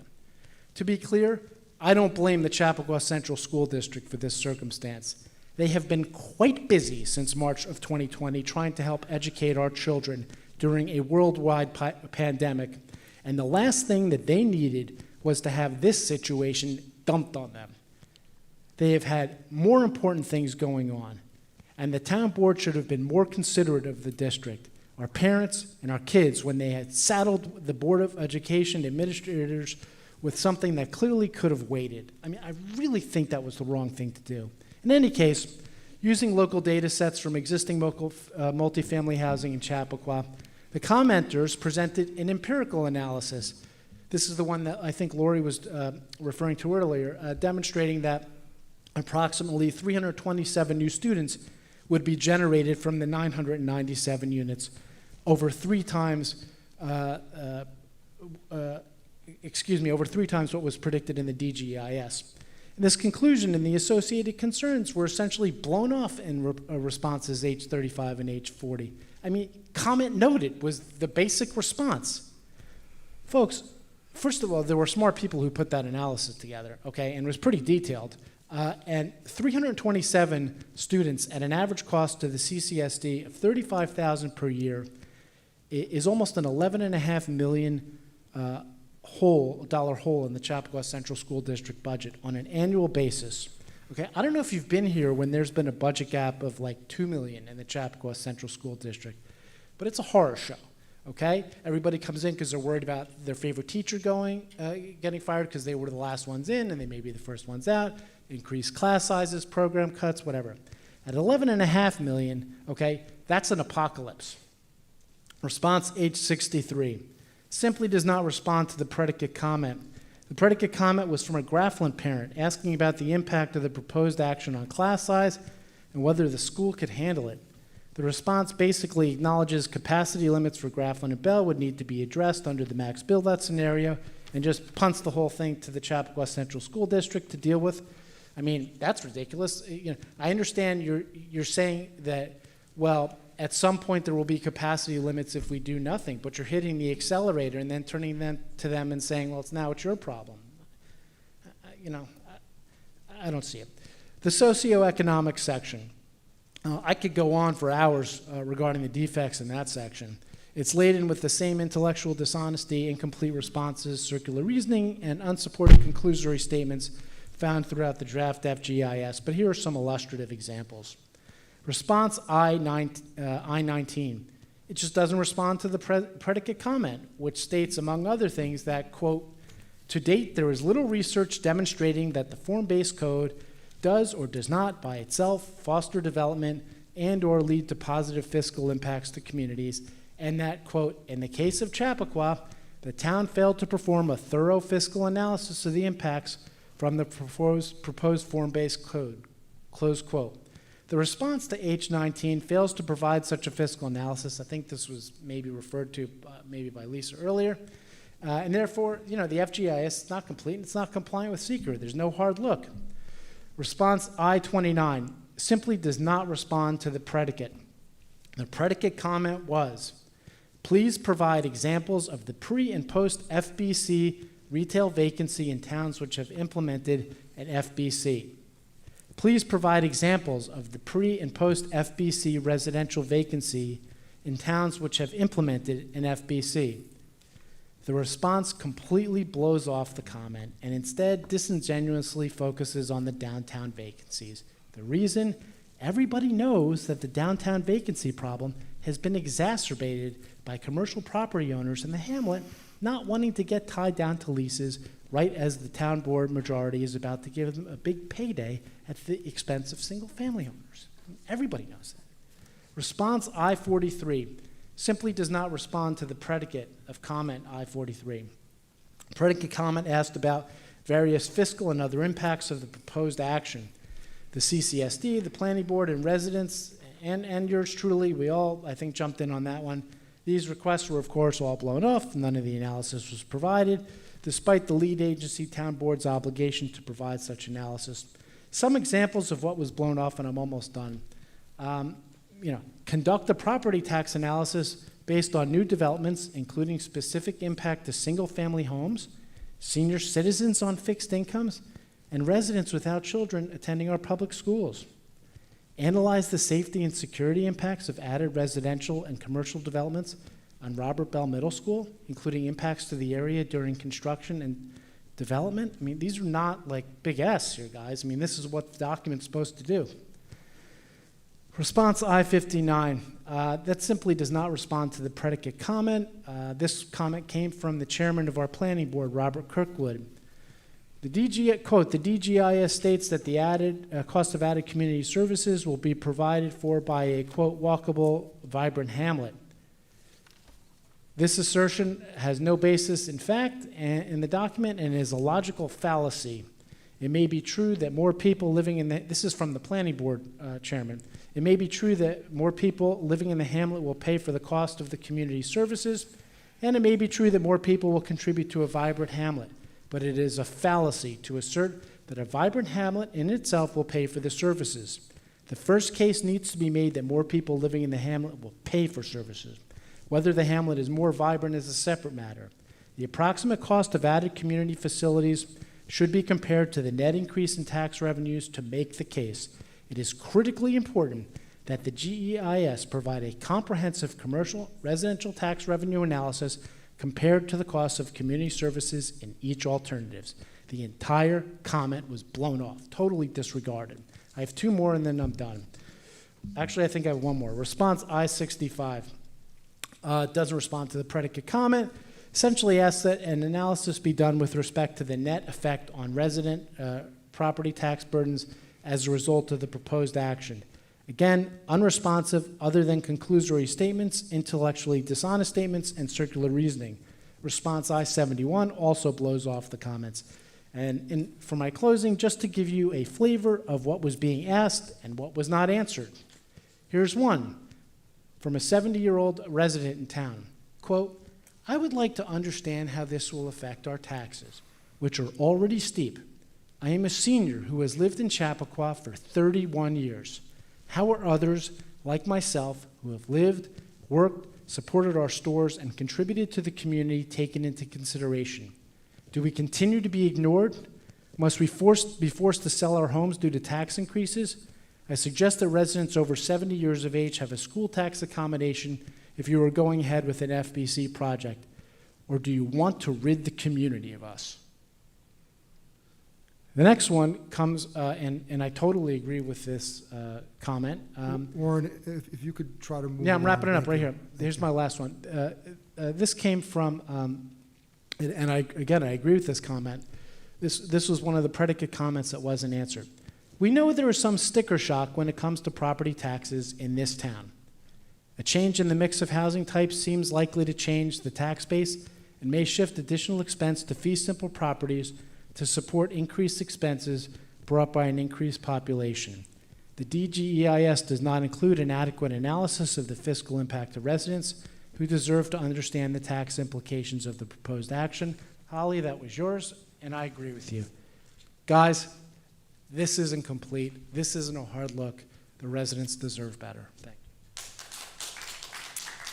So I think it would be really important just to address a few of Warren's initial comments, just to, I think, perhaps decrease the temperature in this room, because I do want to assure everyone who did take the time to come out here that we're here reading these documents, spending the time, listening to you, and although I don't participate in the social media aspect of it, I do read all your emails. We do read your comments on Facebook. And to your point about being a stage prop, Warren, I do want to say that we decided to move to the Chappaqua Performing Arts Center because we were hopeful that folks would be comfortable being in a bigger space and utilizing this asset in our town. And we're not here to make you feel worse about yourself. We're actually trying to encourage, the safety protocols as well as encourage people to attend these meetings. And as far as your comment about Facebook and social media and the comments from our fellow town board members, here's, I think, a very slippery slope that I certainly addressed when I first started at orientation, is that there's no concrete social media policy, and it's difficult to kind of delineate, is that the right term, or separate Jeremy Saland as a town resident and Jeremy Saland as the acting town supervisor. And furthermore, I think with Facebook, with social media, it is a very tricky space. And that's why I certainly have had that policy of not participating in it, because I don't find it to be productive. And Warren, you know that we spoke very candidly at Community Day. I think that those types of conversations are much more productive. In fact, I've been having conversations with many folks. In fact, I have a meeting with Dan Soloway on Friday. So again, I just ask you folks, please don't take our silence or our lack of participation in social media as I'm okay with what's going on and I think that everything is hunky-dory. I think that it's really critical to look at, what we're focused on here.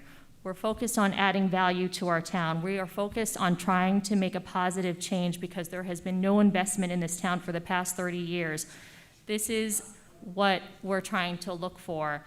And furthermore, and the last point I just want to make about the board packets being released on Friday, ever since I started this job, it has always been released every Friday. And ever since I started this job, I started reading them either Friday night with a glass of wine or Saturday morning, because that is certainly the job that I agreed to do. So again, I really just hope that the folks that are out here tonight, I hope that you know, and that I'm genuinely saying this from the bottom of my heart, that we are working our butts off here to make sure that we make the right decisions, and we are hearing all of you. Thanks, Lauren. Sure. Lauren, you- Hi. No, okay, so before you say anything, Sure. Mr. Gottlieb, I wanted to first start off by saying there's a rule of completeness. So as an attorney, you know if you're going to quote me, I'd encourage you to do the whole thing and give context, not take a piece out. And I'd also add that as you were talking, I was going back in Facebook to find the thread. I couldn't find it. At least if you're going to record me and take pictures, just ask me. I'll just turn it around. So you know, the things that were said and have been said along this process has been things that we are corrupt. It was more geared at me and Ivy. We are corrupt. Follow the money. We're on the take. Intentional misrepresentations. Someone actually had the audacity. I never used those words Mr. with Gottlieb, you, Mr. Gottlieb, and this is Mr. not Gottlieb, an opportunity Mr. for you. Gottlieb, You're doing Mr. exactly Gottlieb, what I told you Mr. was Gottlieb. chilling. No, you're Mr. not gonna. Gottlieb. You're not gonna claim that I called you corrupt, sir. Mr. That's a Gottlieb. lie. And this community say is Mr. sick and tired of your bullying, Jeremy. All right, Mr. Gottlieb. Get over whatever issues you have. We just want to live here in peace. I never used the word corrupt in connection with you. I'm not discussing You just Mr. did. I'm saying I I'm made making my this- comments as to completeness. If you want to trash me now, I know Mr. that's what Gottlieb. you do, Mr. but it's Gottlieb. not appropriate. Mr. Gottlieb, I didn't say you. I'm talking about the No, statements you that have made been that implication, I did Jeremy. not make, for the love of God, You Mr. did. Gottlieb. You're- Well, then you're- I apologize if you misunderstood. I think you should kind of sit, counsel, and listen to the next person. Mr. Gottlieb. You're not going to Mr. win Gottlieb, this one. thank Trust you, me, Mr. people Gottlieb. understand. Thank you, Mr. Gottlieb. I appreciate it. You know, we've been called part of Tammany Hall by people, and someone had actually had the audacity to say that Ivy Poole was using the passing of her son to gain sympathy. Did I ever for say this. that? I'm not saying you, Mr. Gottlieb. Well, you are saying it making- contemporaneous with my comments, so stop defaming me. It's Mr. malicious. Mr. Stop hiding behind the immunities you have sitting up there to defame people. Mr. It's enough. Mr. Gottlieb. I think- Enough. Mr. Gottlieb. I think Mr. sometimes, Gottlieb, let me finish. Mr. Gottlieb, you're misunderstanding. I apologize if you think I was referring to you, because I was never doing so. I'm making this statement because you said that I bully people, and it's not what's going on. We can agree to disagree. I am responding to some people's comments. I'm responding to what I see, and I don't allow things that are not accurate to be posted. So that all being said, I'm sorry you took that personally. It was not about you. It was a general statement, but thank you very much. Go ahead. Thank you, Mr. Gottlieb. Thank you, Mr. Yeah, Gottlieb. I think we're here to hear from the residents. Dan Pernisny, 27-year-old Chappaqua resident, aging rapidly. I was impressed by can you some just talk into the microphone a Sure, little I'll more? try. I'm sorry, I'm Yeah, just that's having a okay. problem hearing. I was impressed by some of the detailed and cogent questions Chappaqua Fire District 1 Fire Chief Maitland and some other residents asked the town board. I was disappointed by what I believe to be the inadequacy of some of the responses. Forgive me if I've cherry-picked a few excerpts from his and other form-based code queries, but I believe the general point gets across regarding life-saving public safety issues. Comment H23 from Fire Chief Russell Maitland, October 30th, 2020. By nature, the FBC is hypothetical and vague, and as such does not allow the fire department to comment on specifics regarding construction and/or development plans. With that said, we do have concern with broad-based issues and timelines. Again, October 30th, jumping to another of his comments. Will our current apparatus require different hose setup and/or equipment? Will there be a need for different type of apparatus to service parking structures and other configurations that we are not currently presented with? There are too many, quote, unknowns of building size, density, building configuration, etc., to make these determinations without construction documents. We operate on a 20-year replacement plan for each piece of fire apparatus, with a replacement due within the next 2 years. This is in 2020. Planning to purchase of new fire apparatus is a long, extensive process that takes approximately 2 years from the development of a plan to delivery. Fire apparatus costs are between $700 $100,000 and $1.5 million for each piece based on type, and require that funds be put away annually to fund these purchases without causing a significant tax increase in any one year. Should it be determined that additional apparatus is warranted, how will it be funded and where will it be kept? As the current firehouse does not avail us the opportunity to store more and larger equipment. Jumping to December 18, 2020, from an email from Lynn Lambert. And what would happen if the FBC is passed, but the fire district residents rejected a referendum for the expansion upgrades again, as those increases would be even more than they would have been in 2016, and in a far more ongoing capacity? Answer, response H19. As noted, the FBC is a rezoning and not a specific construction project. Accordingly, there are unknown regarding specifics of future building sizes and configurations. The parameters of a maximum build-out and its assumptions were described in the DGEIS. As currently proposed, the maximum building height in the form-based district will be limited to 4 stories. Unlike existing structures, all new construction in the form-based district would be compliant with current building and fire codes. And there's a couple of other responses, but gee, I don't think that's an adequate answer to the question. Okay, jumping again to a final comment here. The prior this is from Lynn Lambert to Town Board, December 18, 2020. The fire expansion referendum was overwhelmingly defeated by our district in 2016. That vote was 105 pro and 632 against. What if it was shot down again?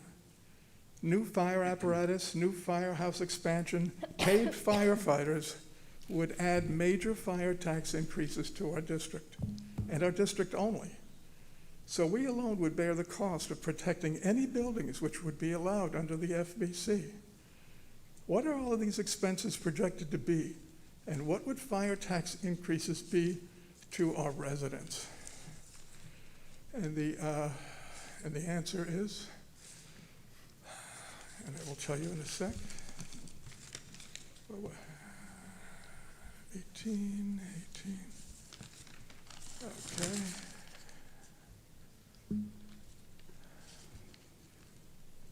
Response 18. As is the practice today, major incidents are responded to through a system called mutual aid, whereby surrounding fire departments and emergency personnel assist a situation in a single municipality. This practice would continue in the future. With that said, the Town Board welcomes whatever additional information the Chappaqua Fire Department may wish to provide concerning its existing firehouse building. That station building is not within the FBC study area. With respect to increased demands upon this station arising from adoption of the FBC, see responses H9 and H17. Well, that building is exactly next to the area we're talking about and covers a much larger area than simply the few acres that we're talking about, or the 72 acres that this really is about. Anyway, we don't find that these answers are adequate. We don't find that they're specific. And we worry because there will be, as far as I know, another bond trying to be passed for an expansion of the firehouse, something that is obviously important. We need some answers and some questions to these questions. And we just don't have them. And I think it's important to get these answers before we go ahead with this process. Thanks very much. Thank you, sir. Sir, I didn't get your last name. I apologize. I didn't hear your last name. I apologize. Thank you. Hi, good evening. Adam Stollerow from Cy Paget and Roselle on behalf of the Chappaqua Central School District. So obviously the district's disappointed in the town board's response to our request for an extension. As we said in our letter, the schedule is not designed to elicit meaningful input from interested agencies on the FGEIS. And the district does not understand why Chapter 2H was held until the very end, giving us very little time to respond If it had been one of the earlier chapters, we would have had more time to respond before the board considers whether the FGEIS is complete.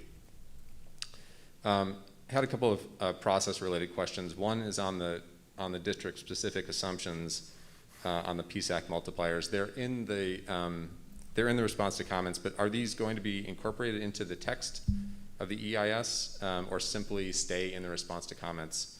I'm just not sure what the next step is in terms of having a red line of the actual chapters themselves. I'd have to rely on council. I don't answer that question. Well, we're anticipating those red lines next week. What's going to be in them, I don't want to predict tonight. Okay, so there will be red lines to the individual chapters of the DGEIS. That's what we anticipate for the next meeting. Okay, so again, just want to reiterate the comment then that doesn't give very much time for the lead agency or for interested agencies to really look at what's being proposed to be accepted as the FGEIS. I mean, the next time that the board meets is going to be 2 days before it's proposing to take this up as complete, and that is simply not enough time.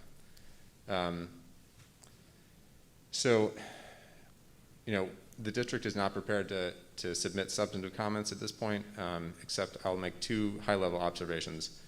One is that there are no thresholds or mitigation measures being proposed to address the school board's comments. And the second is that, and others have said this as well, that the town board and its consultants, as a lead agency, can't keep responding to comments saying that the impacts of what's being proposed are going to be lower because the current legislation is limiting the form-based code to 10% of the area. That's not what the GEIS is analyzing. You can either have it one of 2 ways. You can prepare a GEIS that only looks at 10% of the area, or you can look at the whole area, but you can't talk about, it's not appropriate for the comments, the response to comments to say, well, the impacts are going to be less because the current legislation is limited. That's not what the GEIS is supposed to be analyzing. There's even one, I think, where it refers to the 10% as a mitigation measure, and I don't think it is a mitigation measure. So there's some cleanup that needs to be done in terms of responding to comments so that the GEIS can be consistent. So we'll reserve the rest for written comments, and we'll endeavor to get them before the board takes its vote. Okay. Thank you. Thank you. To that point and to Warren's point, I think I have mentioned this a couple of times in the last series of these meetings, probably in every single one, right? That if we have a statement like that, where the restriction to North Greeley is the answer to the question, that I also don't think that is sufficient because it limits the ultimate utility of the GEIS. I am comfortable with the use of referring to the limitation to North Greeley as an example of how the town board can choose to legislate to mitigate impact over time. Someone else want to step up?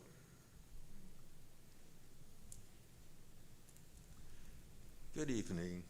Ed Frank, Neustadt Lane, Chappaqua. Ed, can you get a little closer to the microphone? Maybe bend it down, the mic down a little bit to your mouth. Oh, that works too. Too close. Sorry for those. Always to the rescue.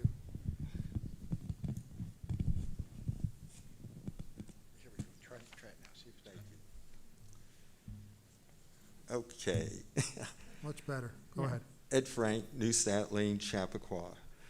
Comment H14. The form-based code conflicts with the Town of Newcastle Hazard Mitigation Plan. And in accordance with the Hazard Mitigation Plan, the town has identified the following sites suitable for placing temporary housing units: the commuter parking lot behind Town Hall near Chappaqua train station, whereas the form-based code site plans show apartment buildings in that location. Please explain.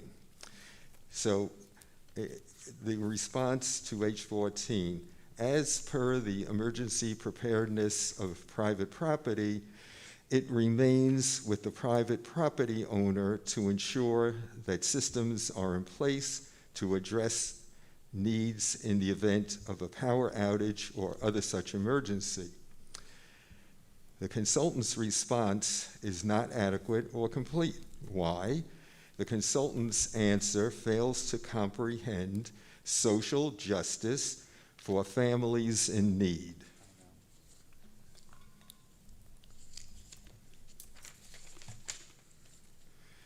Comment I-18. Feet on the street does not translate to improved retail sales. The response talks about Greenwich and Scarsdale, which they admit is not excellent examples. If the street has an overabundance of real estate brokers, multiple nail salons, and banks, it is unlikely to have increased sales from pedestrians. Do the comments have a problem with people working in these establishments to support their families? This answer is simply not adequate or complete and doesn't answer the submitted question. According to, if there is an interesting mix of stores appealing to locals for services that cannot be found online, hair salons, takeout food, restaurants, cleaners, exercise studios, unique boutiques, pedestrians will be more likely to extend their visit to downtown and spend money. Actually, the Chappaqua Hamlet has all of those stores that the consultants mentioned. Apparently, the consultants are not familiar with the Chappaqua Hamlet. The DGIS, as it is written, is something I would have expected the consultants to propose 10 years ago, and I base that upon all the closings of well-known stores. Lord & Taylor, in business for 200 years, now closed. Department stores at the White Plains Galleria Mall have closed, even though these stores are located in a densely populated area that consists of apartment buildings that are 30 to 40 stories high. And most recently, unfortunately, Kmart in a shopping center on Tarrytown Road in Greenburgh announced its closing. Comment I-82. Did the form-based consultants factor in the lack of a supermarket in downtown Chappaqua in their analysis? If more apartments were to be constructed in downtown Chappaqua, residents will still leave the hamlet to go to a supermarket in adjacent towns, and while in those towns, do additional shopping or at the crossing. Do the consultants have any additional advice how to compete with supermarkets located in other nearby towns? The response: specific retail types were not included in the build-out scenario. The proposed action is not a development project and does not suggest that specific stores or establishments be developed within the study area. Inclusion of a supermarket within downtown is dependent upon developer interest. So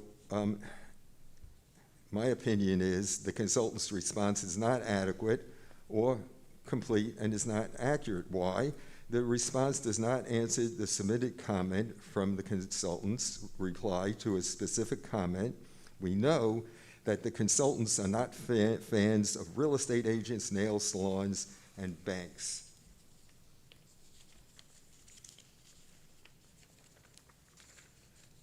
Comment M2 and M35. Has a comprehensive survey been conducted of the town of Newcastle seniors living in homes and condominiums that would make... Mr. Frank, I'm sorry, I have a hard time hearing sometimes. You said what number? Oh, I'll start over. Comment M2 and M35.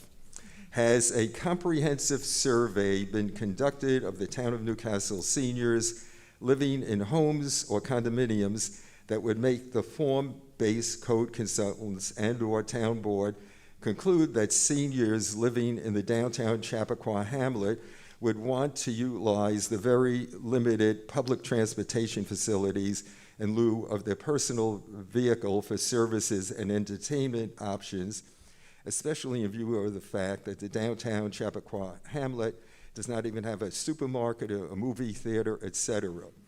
If a survey was conducted of the town of Newcastle seniors by the consultants and/or the town board to support their assumption, please provide a copy of the survey. Please understand that surveys and assumptions not specific to the town of Newcastle seniors are not credible evidence. So there was no mention, by the way, in 2017 of the response also talked about the 2017 comprehensive plan. An extensive public engagement process was carried out, et cetera, et cetera. The rezoning of the Chappaqua hamlet has taken information from the public engagement report and the goals of the comprehensive plan into account when developing substance of a form-based code. However, that is not the same as a charrette.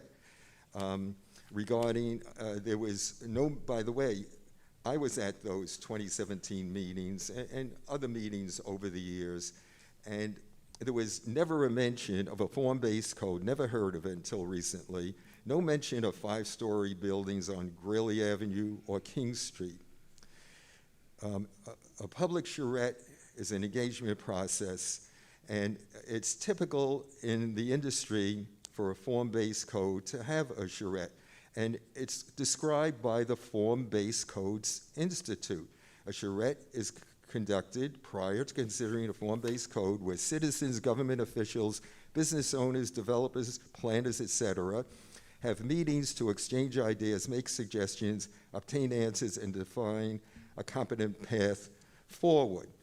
And speaking of what is not legally required, because the consultants are saying that New York state law does not require a charrette. Well, speaking of what is not legally required, and more importantly, there's no obligation for the town board to consider the form-based process for 72 acres. The form-based process can be halted right now and restarted for only the North Greeley Avenue corridor. That eliminates citizens' concerns that a future town board could implement the form-based process for South Greeley Avenue, King Street, and the areas located in and about the intersection of King Street and Bedford Road. And finally,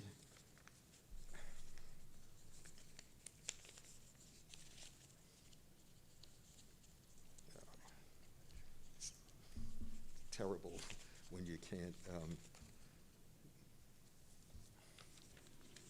okay. All right, so finally, comment M90. A move by the town board in an unwanted form-based code direction could result in an Article 78 proceeding filed by concerned citizens against the current town board. If legal action is pursued against the town of Newcastle, please explain why town of Newcastle public funds, which could be spent much more productively for the public good. Public funds, according to New York state law, quite true, can be used to defend the town. Quoting the obvious New York state law is not an adequate or complete response and does not answer the submitted comment that public funds could be spent much more productively for the public good. Thank you for listening. Thank you, sir. Thank you.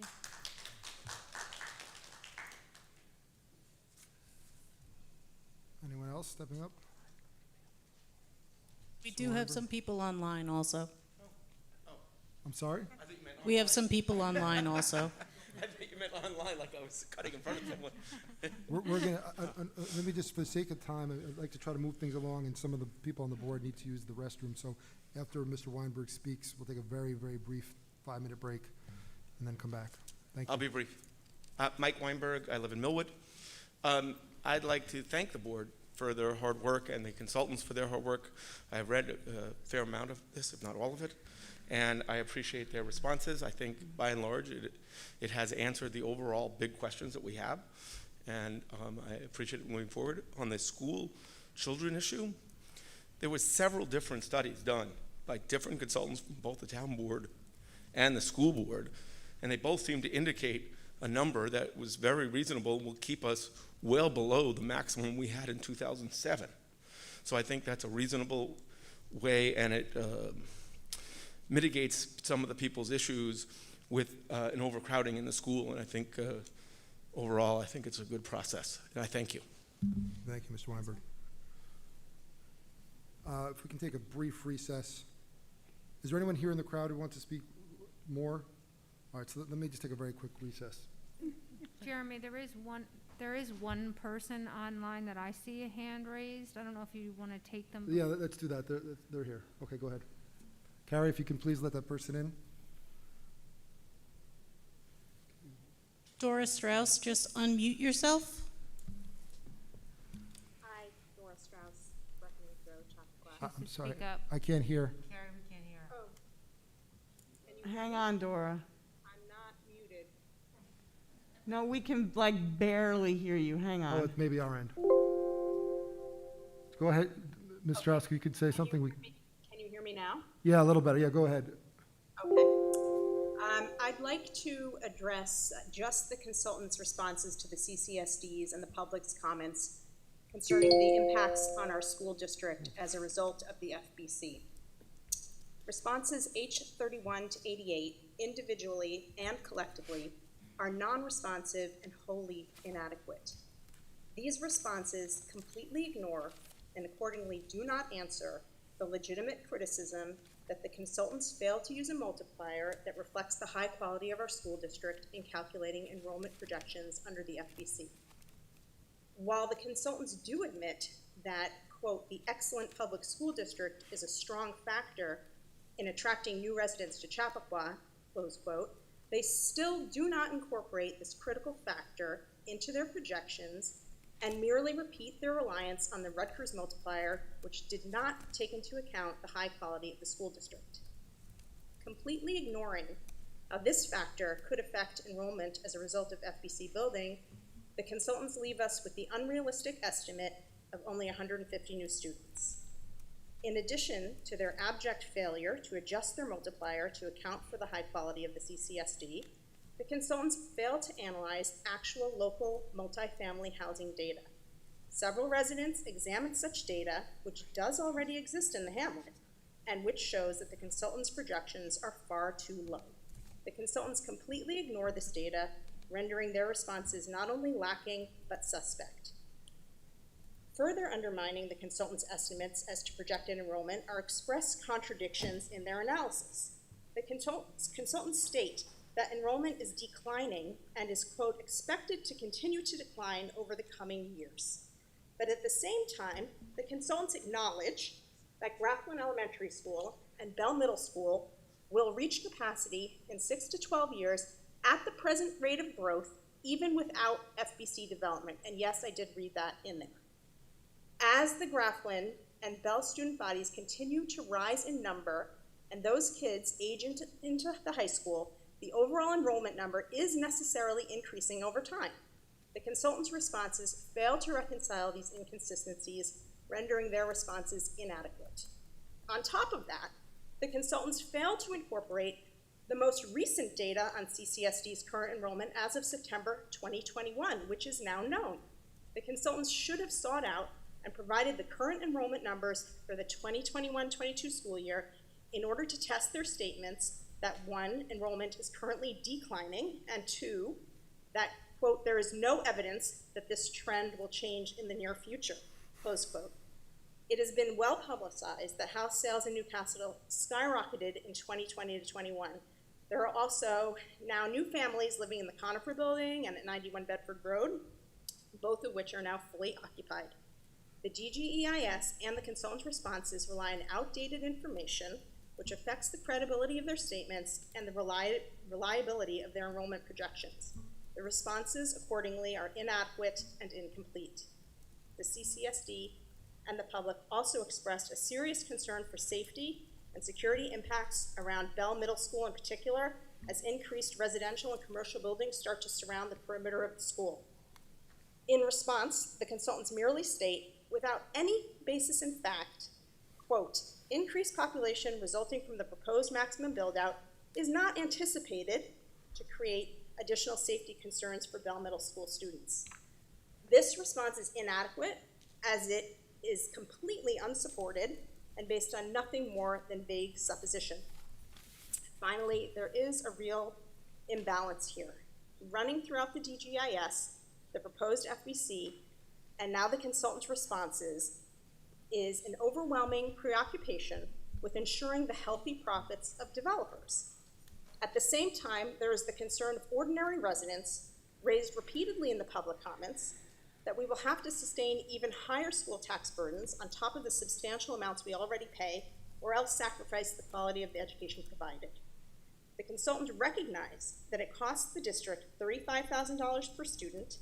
They make a nod to the fact that, quote, rental apartments are assessed differently, close quote, yet they fail to analyze the financial interplay between those assessments, the necessary school tax revenues, and the ability to meet that per student cost. This legitimate concern of the residents is essentially ignored by the consultants. At the same time, they work so very hard to ensure that the developers are sufficiently enriched. Those are just some comments on the school piece of this. I did not have time to go through and address every comment for purposes of, or every response for purposes of this hearing. And I really doubt that I'll be able to get to it, according to your timeline. And I also note, I do want to note that there is your adoption or your consideration of the completeness is set for September 30th, which is open house night for Bell Middle School. And I have 2 kids in the middle school, and I really wanted to attend that, but also this FBC issue as it relates to the schools is also very important for me. So I would ask that you move that date so it doesn't conflict, because it's a conflict for me and for a lot of other people as well. Thanks so much for listening. Thank you. We're going to try to push through this, so whomever wants to step up next, please. Yeah, I do want to make one comment, though, in response to a lot of things that Dora said. One of the things that I appreciate about the exercise of this document and the inclusion of the public comment and the inclusion of responses from interested agencies is that all of those pieces, I think, contribute to the body of information that the town has available to it in making decisions about ultimate legislation. So the resolution of uncertainties by the consultant on every asked question doesn't negate, I think, the wealth of information that has been included in this document through the public comment process, through the commentary back from our interested agencies. It's a very thorough document because there have been so many contributors. Well, the questions are thorough. I'm not sure about the responses, honestly. All right, Mr. Levin. Excellent. Scott Levine, 149 King Street. I'll be really quick with respect to everyone's bladders. Just a quick thought about decision-making processes and what characterizes effective decision-making processes. I think, number one, you need to be starting from a common understanding of where you're leaving. Where are you today? How did you get here? So that you can then work together to get where you're going. And number two, I think you've got to be looking at reasonable alternatives, reasonable scenarios into the future. And I don't want to be confrontational, but I think that on both of those, there's issues. On the first of them, on where are we now, we heard a town board member say a few minutes ago that there hasn't been investment in the hamlet in 30 years. And that's not true. Maybe there's nuance there, I don't know, but as a flat statement, it's untrue. Just take a walk along North Greeley today. Take a walk along North Greeley Avenue, and right now, there's brand new businesses. There was just a gut rehab at 99 North Greeley. There's a lot of investment taking place, number one. So, I really think if we had taken the time to get a common understanding of where we are, we wouldn't have this issue. And then second, on alternatives, the DGEIS's alternatives were, I mean, from memory, one, no building at all, which was rejected. It can't happen. Number two, the 341 units that we heard discussed earlier tonight. And then there were a couple of the form-based code ones. And what's missing from that list is an alternative that's realistic. That's what is if we just continue our trends, continue along for the next, if it's 15 years, whatever the number is. And because we never had that alternative, we never had the discussion of really what are the different alternative futures we're looking at. I'm sorry. Does anyone else hear that? It's kind of bothering me. Does anyone know where that's coming from? Someone Yeah, needs to be muted. Whoever's on, can please just mute if you're on Zoom. Nobody's live on Zoom. All right, I'm going to mute all the mics for a moment.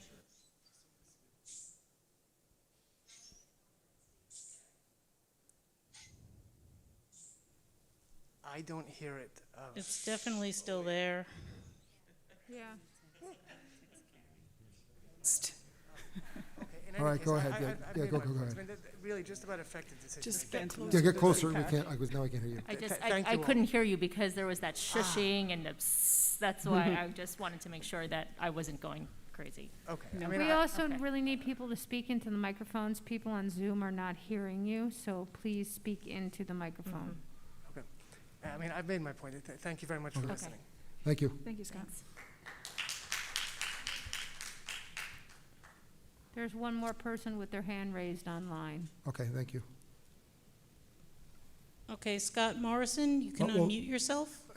Yeah, Scott Morrison, 10 Old Lime Road. In the draft of the final GIS, comment H78, which includes one of the email comments, public comments that I submitted, this is H78, number 503.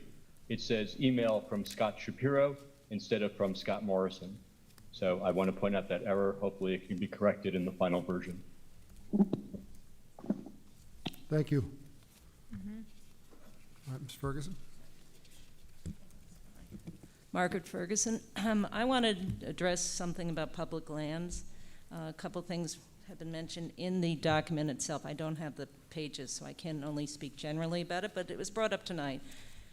One is basically telling people that don't worry, there's always a permissive referendum to protect your interests in public lands. And I can speak because I've done a permissive referendum. I may be the only person in this room who's done it. I did it on the train station lease. And it is not an easy process. It creates high risk of failure. They often fail. They fail for technicalities. A technicality can be not totaling up the number of signatures on each page, for example. So the idea that the permissive referendum, which is a New York State law, it somehow gives us a big security blanket as taxpayers, it is not true. And in the train station lease, it was a very stressful time period because it is 30 days from the resolution that's passed, and you have to collect whatever comes, whatever 5% of the number of registered Newcastle voters in the prior gubernatorial election. And that holds for 4 years. And if it's a contested election, you can have a high number of signatures you have to get.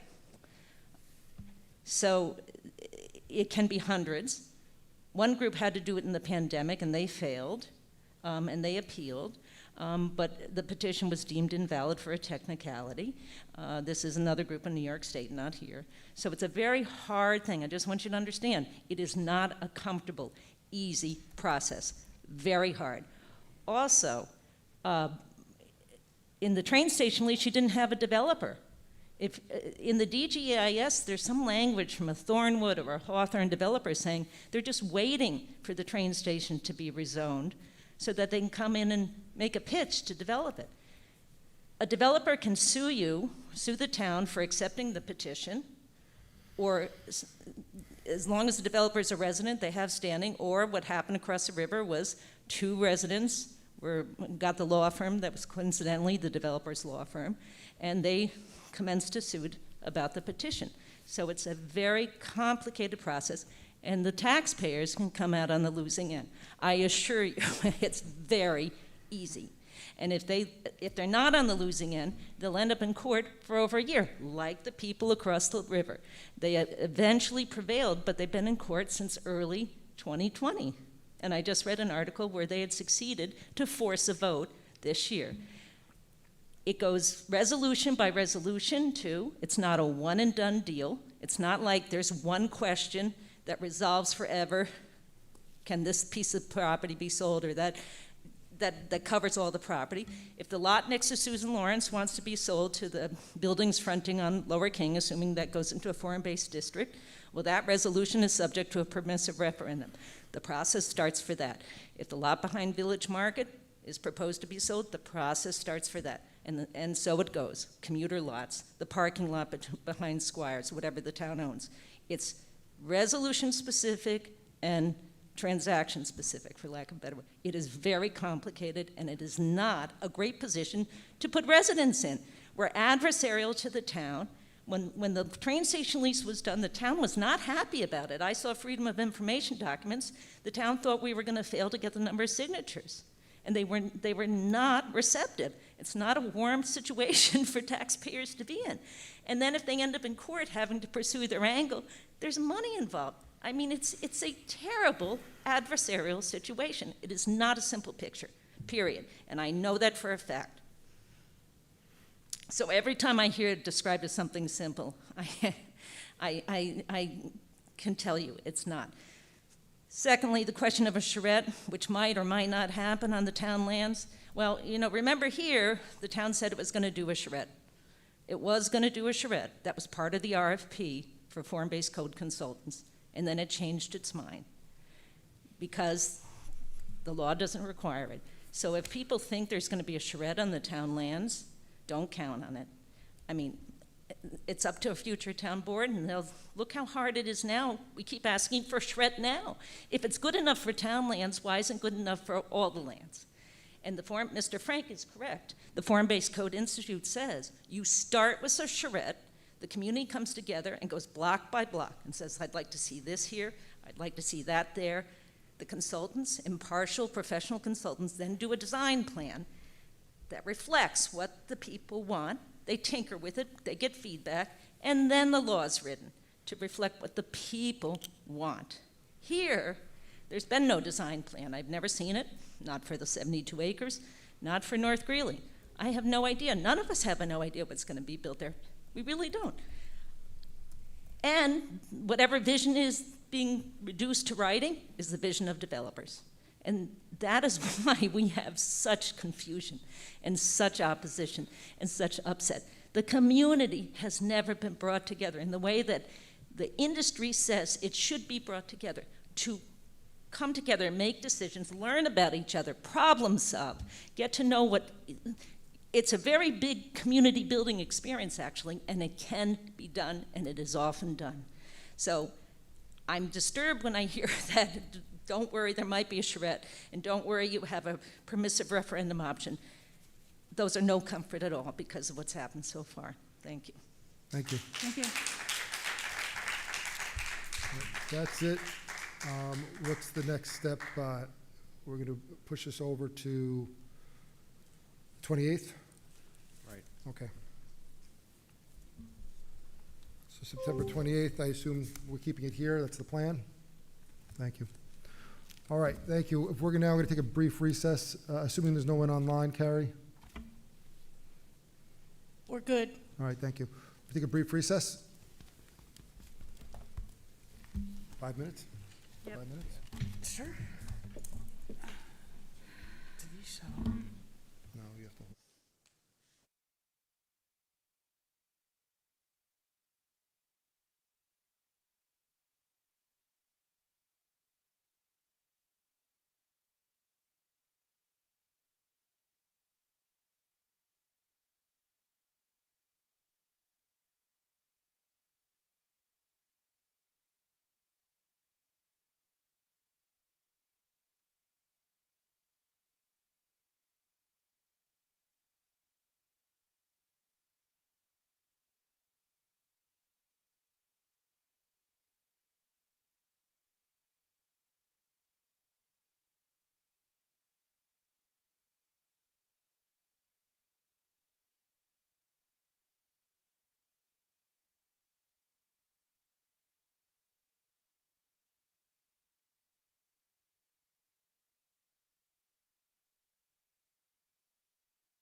Ready, Carrie? I assume that's a yes. Yes. Okay, thank you. All right, everyone, welcome back. I take a motion to adjourn the work session and commence the town board meeting, please. So moved? Second. All in favor? Aye. Aye. All right, Jill, to start her off, any announcements? No, none from me. I'll take and put it in the e-newsletter at the end of the week. And as will I, in terms of the supervisor's report. We have an opportunity for public comment. Anyone online first? No? No one has their hand up. All right, anyone here? We have somebody. Mr. Ehrlich. We love that Hello. you coordinated with our tablecloths. Thank you for the green. I have to say, I love this setup. I also appreciate, and this is. John, talk into the Yeah, microphone a this little is- more. Oh, yes. Hi. You're the one who Thank helped you. before. It's not a problem at all. Glad to be here. I no longer have my first-class RT, but I do want to say the setup here is terrific. My public comment is basically this. I had gone to the town hall twice today. I went earlier, to pick up the documents for tonight's meeting. Did not see a sign or anything that said that the meeting had been moved here.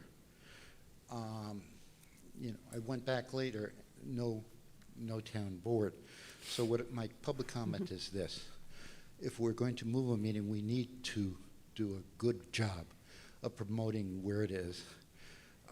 We sent a town-wide code red informing people where the I meeting understand was. that, but a lot of people aren't on.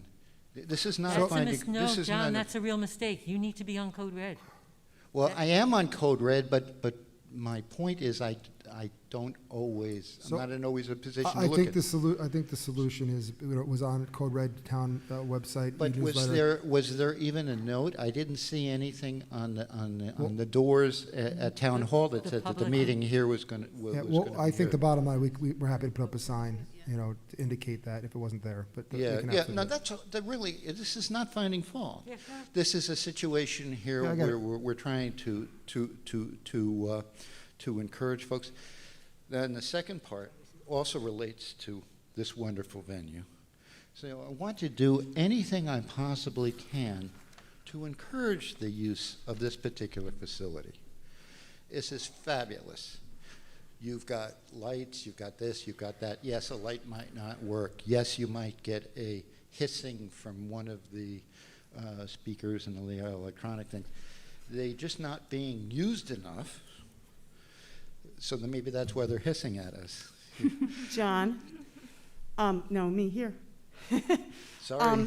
You didn't intend to do it, but you gave me a good segue because I actually wanted to announce that we have rented this theater for the month of November and December to the Westchester Broadway Theater, and they are interested in making this their new home. That is terrific. So and we are on behalf working with them, and I was going to let the board know we haven't, nothing's baked even remotely yet, but we're going to work with them with a term sheet, which we will present to the board.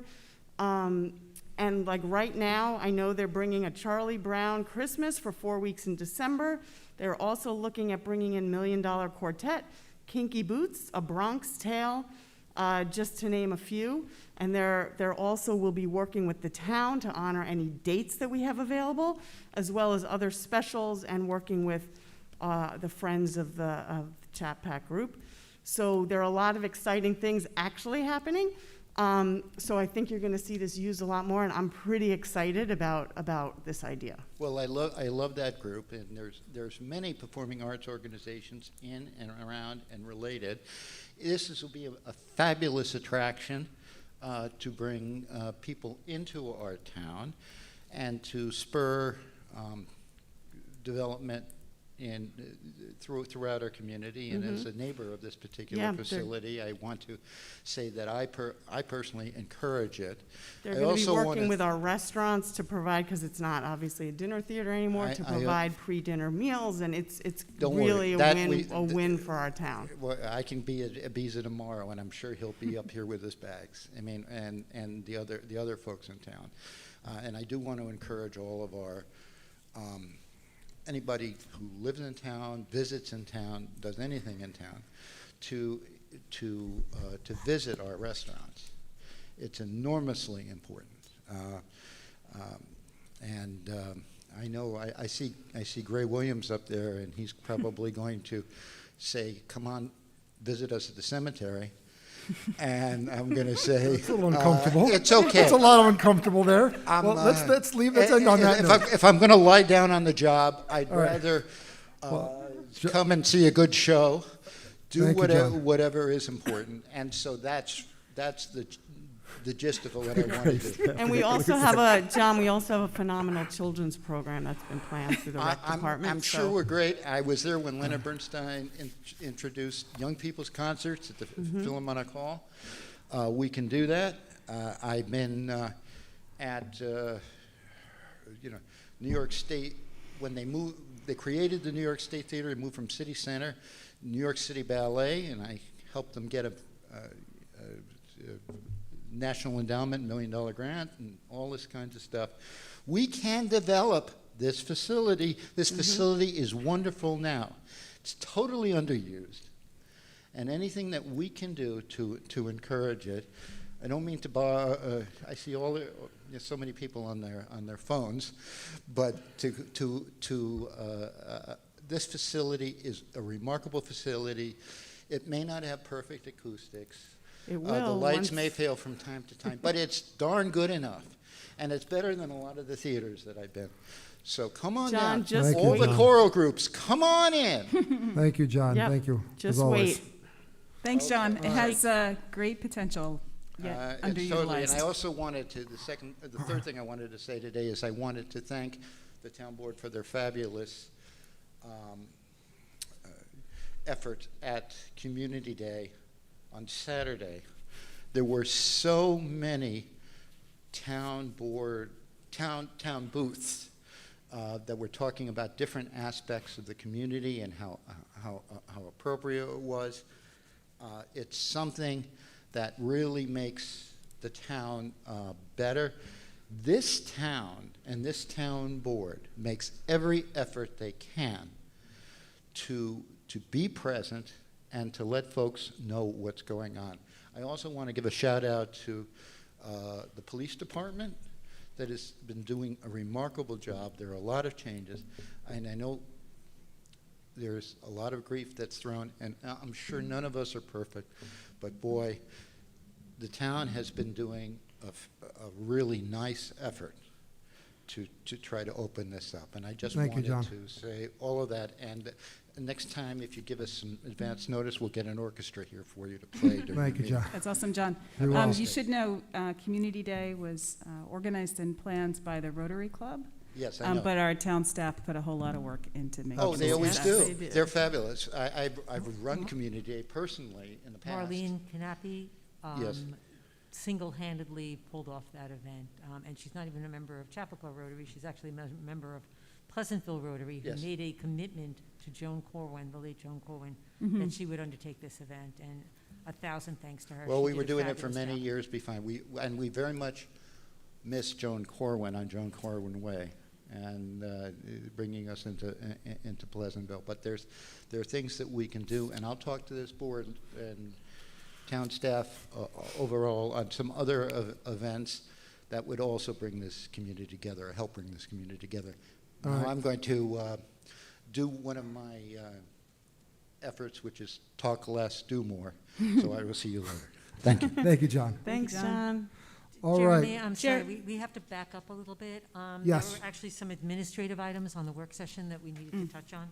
All right. Just Do we we have also- to reopen it, or can we just make it part of the town board meeting? Jeremy, we also have one person with their hand up. Okay, let's take that person, please. Okay, Rob F., unmute yourself, please. Can you hear me? That we can. Okay. I saved my question for this part because I didn't think it fit into the completeness and adequacy portion of the FBC, but I wanted to revisit a comment made after I spoke last week, just to make sure I understand the lay of the land.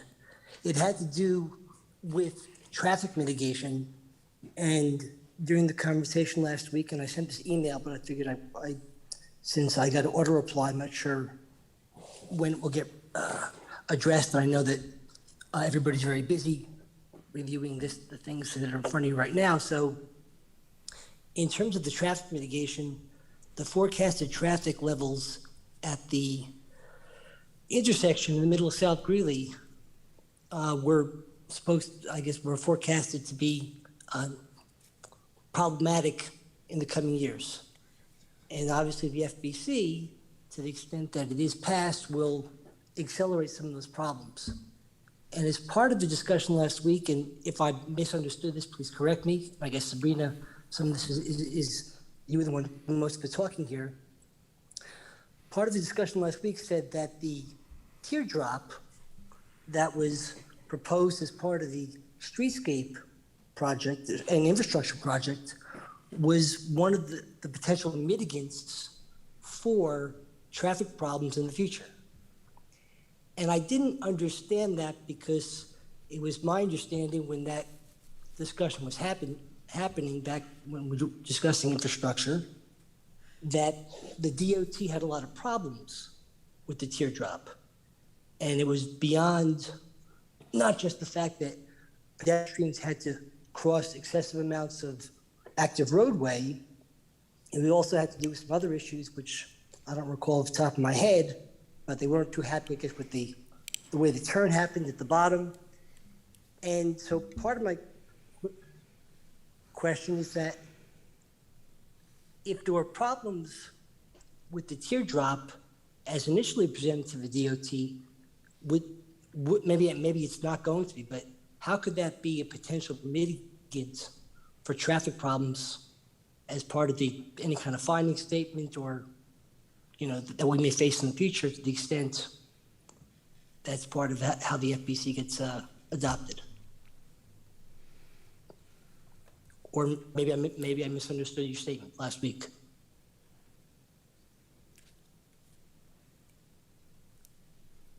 Rob, it's Ed.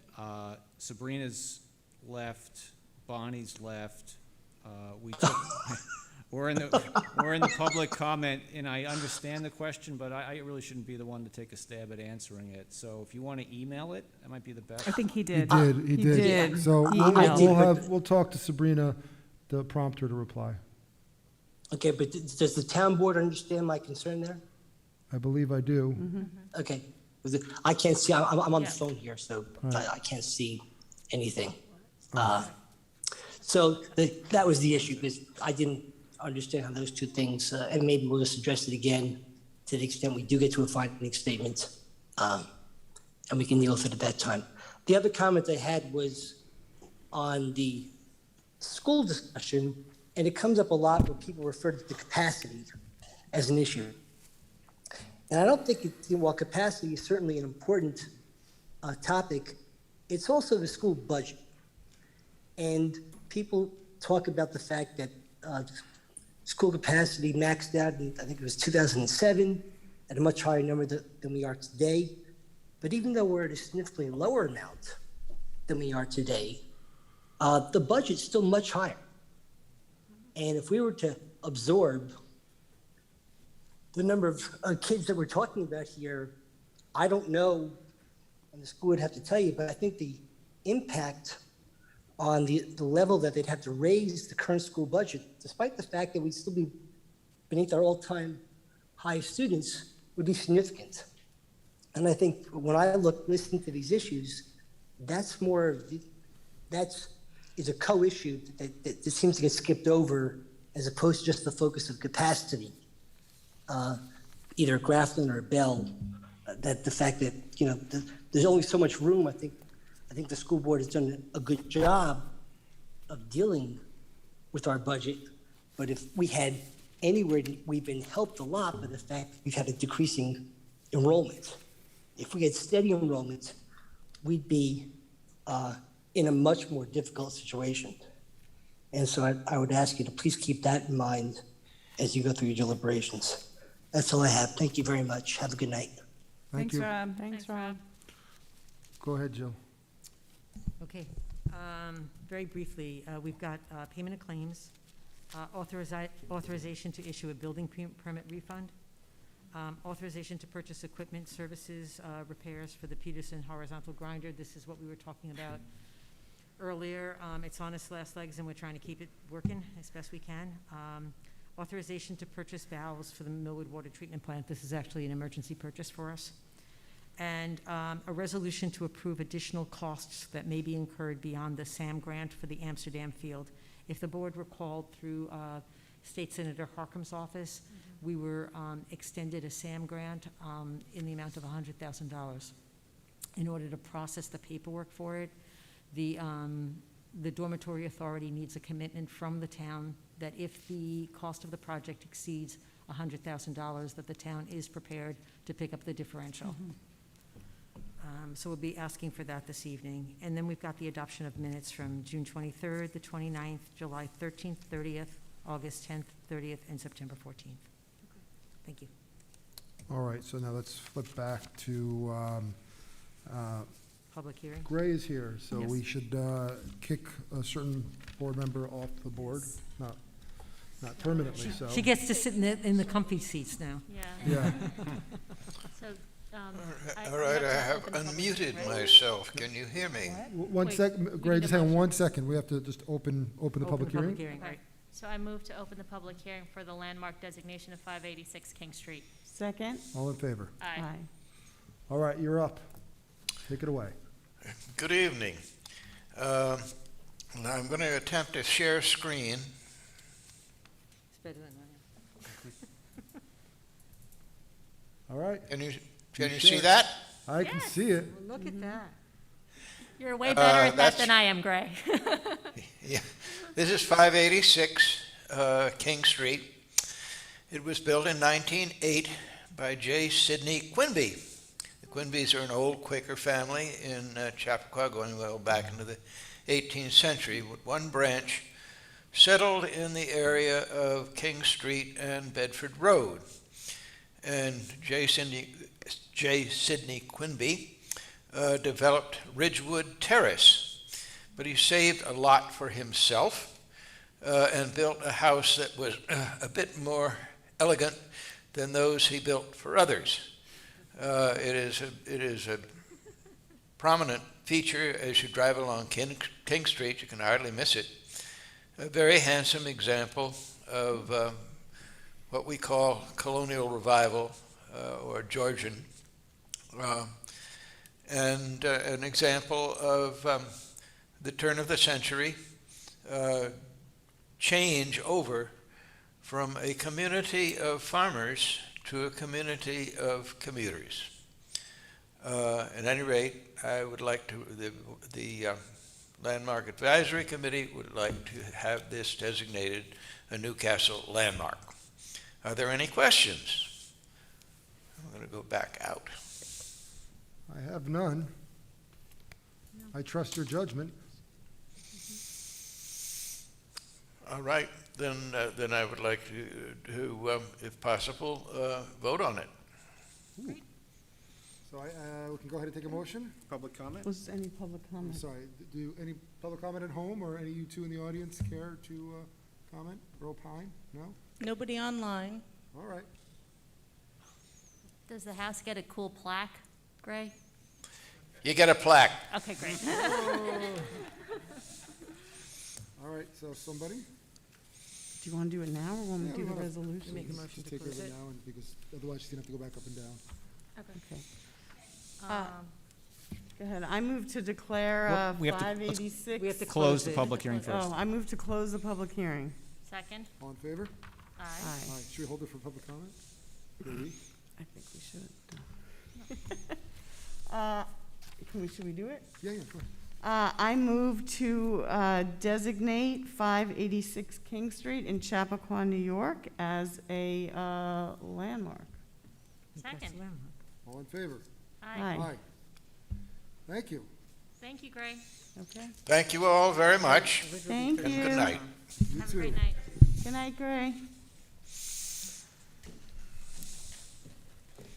All right. Not controversial. All right. Third time's a charm. Okay, the next matter before us, Jill. A local law opting out of adult use cannabis a local law opting out of adult use cannabis retail dispensaries and on-site cannabis consumption sites. All right. Could a motion to open the hearing? I move to open the hearing. Second. All in favor? Aye. So this is a continuation of what we've already started. Jill, anything you want to share, or should we just move right into it? Or Ed? Or Ed? And for the sake of people understanding at home, that even if we opt out now, which is our only opportunity to do so before the end of the year, we are not prevented from opting back in, but we lose that opportunity if we don't seize it now. And it allows, I'm not speaking on behalf of the board in terms of what their opinions are, but it would allow us at least to see also how things unfold in other municipalities, who opts in, who opts out, and think about where these can be, along with our law that we have now in relation to vape and tobacco products and marijuana as well. That all being said, by all means, someone can share their thoughts on it. I mean, my thoughts are pretty much what you said, that we don't have an opportunity. If we lose this, we never have an opportunity to opt back out, but we always have an opportunity to opt back in. So in my estimation, it seems like I'm in favor of opting out to see how it works in other municipalities, to see which of our local neighbors tend to opt in, how it goes. And to really evaluate the law further, as well as the potential, revenue compared to the potential costs of having that in here. So I'm in favor of opting out right now, with the option of always opting back in at a later date. Anyone else? I am also supportive of the idea of opting out for now while we have the opportunity to do so. And for the time being, supporting Newcastle as a munchies destination. I like that. Lauren, anything? Are we all? Yeah, I'm pretty much on the same page. But can I just clarify, Ed, what happens to the local law that we currently have? As far as how, with vape shops, does this supersede that? Different. Vape shops are different. My recollection is, I guess it was last year, you regulated time, manner, and location. Okay. So you looked at areas where, or zones where you did not want that use. But that's different than what we're talking about with the retail marijuana dispensaries and the on-site consumption dispensaries. Okay. Thank you. All right, any comments, either online first, Carrie? Nobody currently online. Here. All right. I just wanted to encourage the town board to exercise the options at this time to opt out, but you've got to consider, as this goes forward, at least 3 key points here. The first is this law is going to go in effect, I guess, on January 2nd. Am I correct on that? That's going to profoundly change the way marijuana could affect our town. In addition to people's ability to grow a different kind of plant now, and move on to pots that aren't used for cooking. They're also very diligent about where to place retail establishments that might be selling. They're right, the neighborhood already has one in Mount Kisco, If you go there, you'll know that there are stores that are current, at least one store that's currently open to sell some of this. And the third issue that I wanted to bring up is the key thing that we must do, in my opinion, before this law even goes into effect, is consider our laws relating to driving. It's much tougher. You can't just give somebody a blood test and determine their alcohol content of their, or ask them to go into a urine analysis. You've got much more to be considered. And people who are going to be imbibing these new things will be driving differently. And traffic safety is imperative, and we must bring the law enforcement, local, otherwise, the people that are directing children, people that are doing groups and group activities, people that are doing things at schools or school playgrounds. Let me jump in and say, I think everyone on the board is in agreement that we have to examine. Oh, I'm the sure we safety are, but I'm protocols. making this point because I think it's really important for public safety that we do our ultimate. And for that reason, I am in favor of opting out at this time, as you are. And I wanted to make a point of how we can do it. And we also have to do another public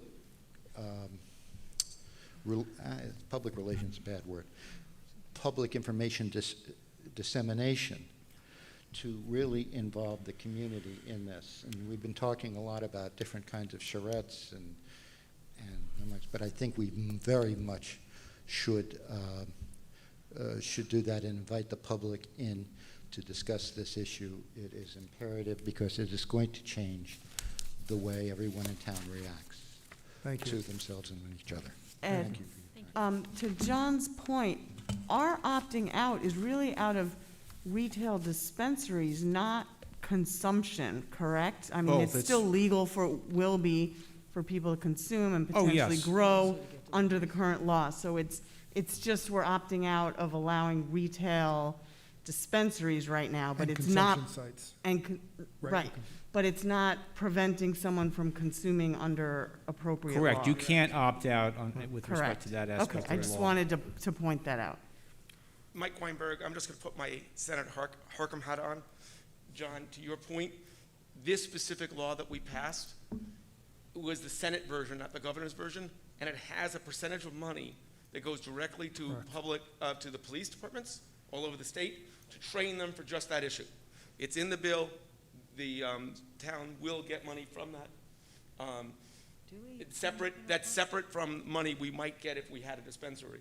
But that money for training is already in the bill. Thank you. Thanks, Mike. Good to know. All right, so we're going to hold this open and adjourn it for any particular date?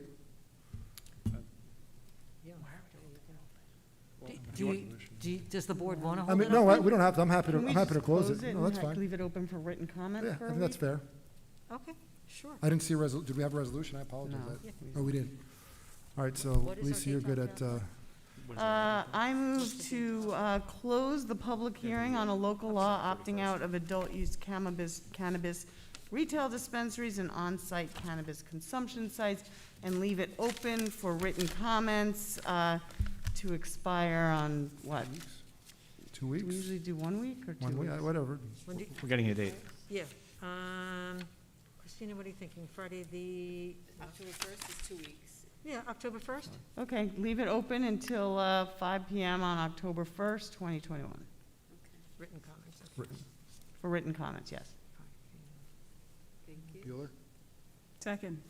All in favor? Aye. All right, so now it looks like we're going to move on to the consent agenda. Did anyone have any things they wanted to have removed? I'm good. Nope. All right, All so I'm going to just go ahead and, All right, cool. I move to adopt the consent agenda as submitted, consisting of authorization to accept resignation, DPW water unit, authorization to post and hire labor, DPW water unit, authorization to issue building permit refund number 19882, Authorization to purchase equipment services for repairs on the Peterson 4700 horizontal grinder. Authorization to purchase valves for the Millwood Water Treatment Plant. Resolution to approve additional costs that may be incurred beyond the SAM grant for the Amsterdam Field. Resolution of waiver of real property tax penalties and interest estate of Jane Fredericks. Adoption of minutes, June 23rd, 29th, July 13th, 30th, August 10th, 30th, September 14th. Second. All in favor?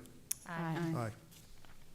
I move to approve the payment of claims in the amount of $659,051.65 listed on the summary pre-check writing report and detailed voucher re-detail report, both dated September 17, 2021. Checks will be issued and mailed to each claimant listed on Wednesday, September 22nd, 2021.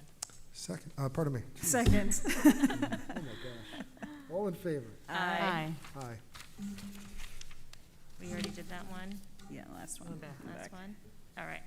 I move to authorize the award of contract for DPW 2021-10 municipal solid waste and recycling services to Sandy Pro Disposal, 566 North State Road in Briarcliff, New York, 10510 for the total annual fee of $2,533,900 for the cost of curbside collection and disposal for refuse, recycling, bulk, and yard waste. Second. Before we all take the vote, I just want to state that I appreciate what town staff did to try to rebid this, because we only received one bid, interestingly enough, and very unfortunately so.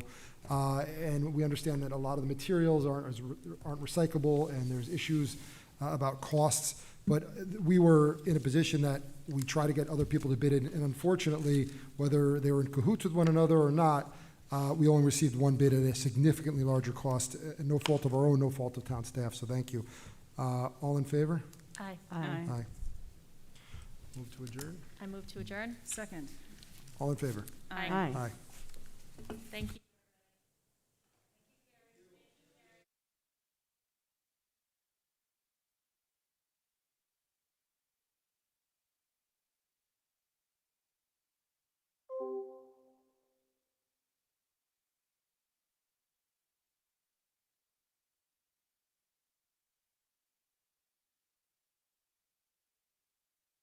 Recording stopped.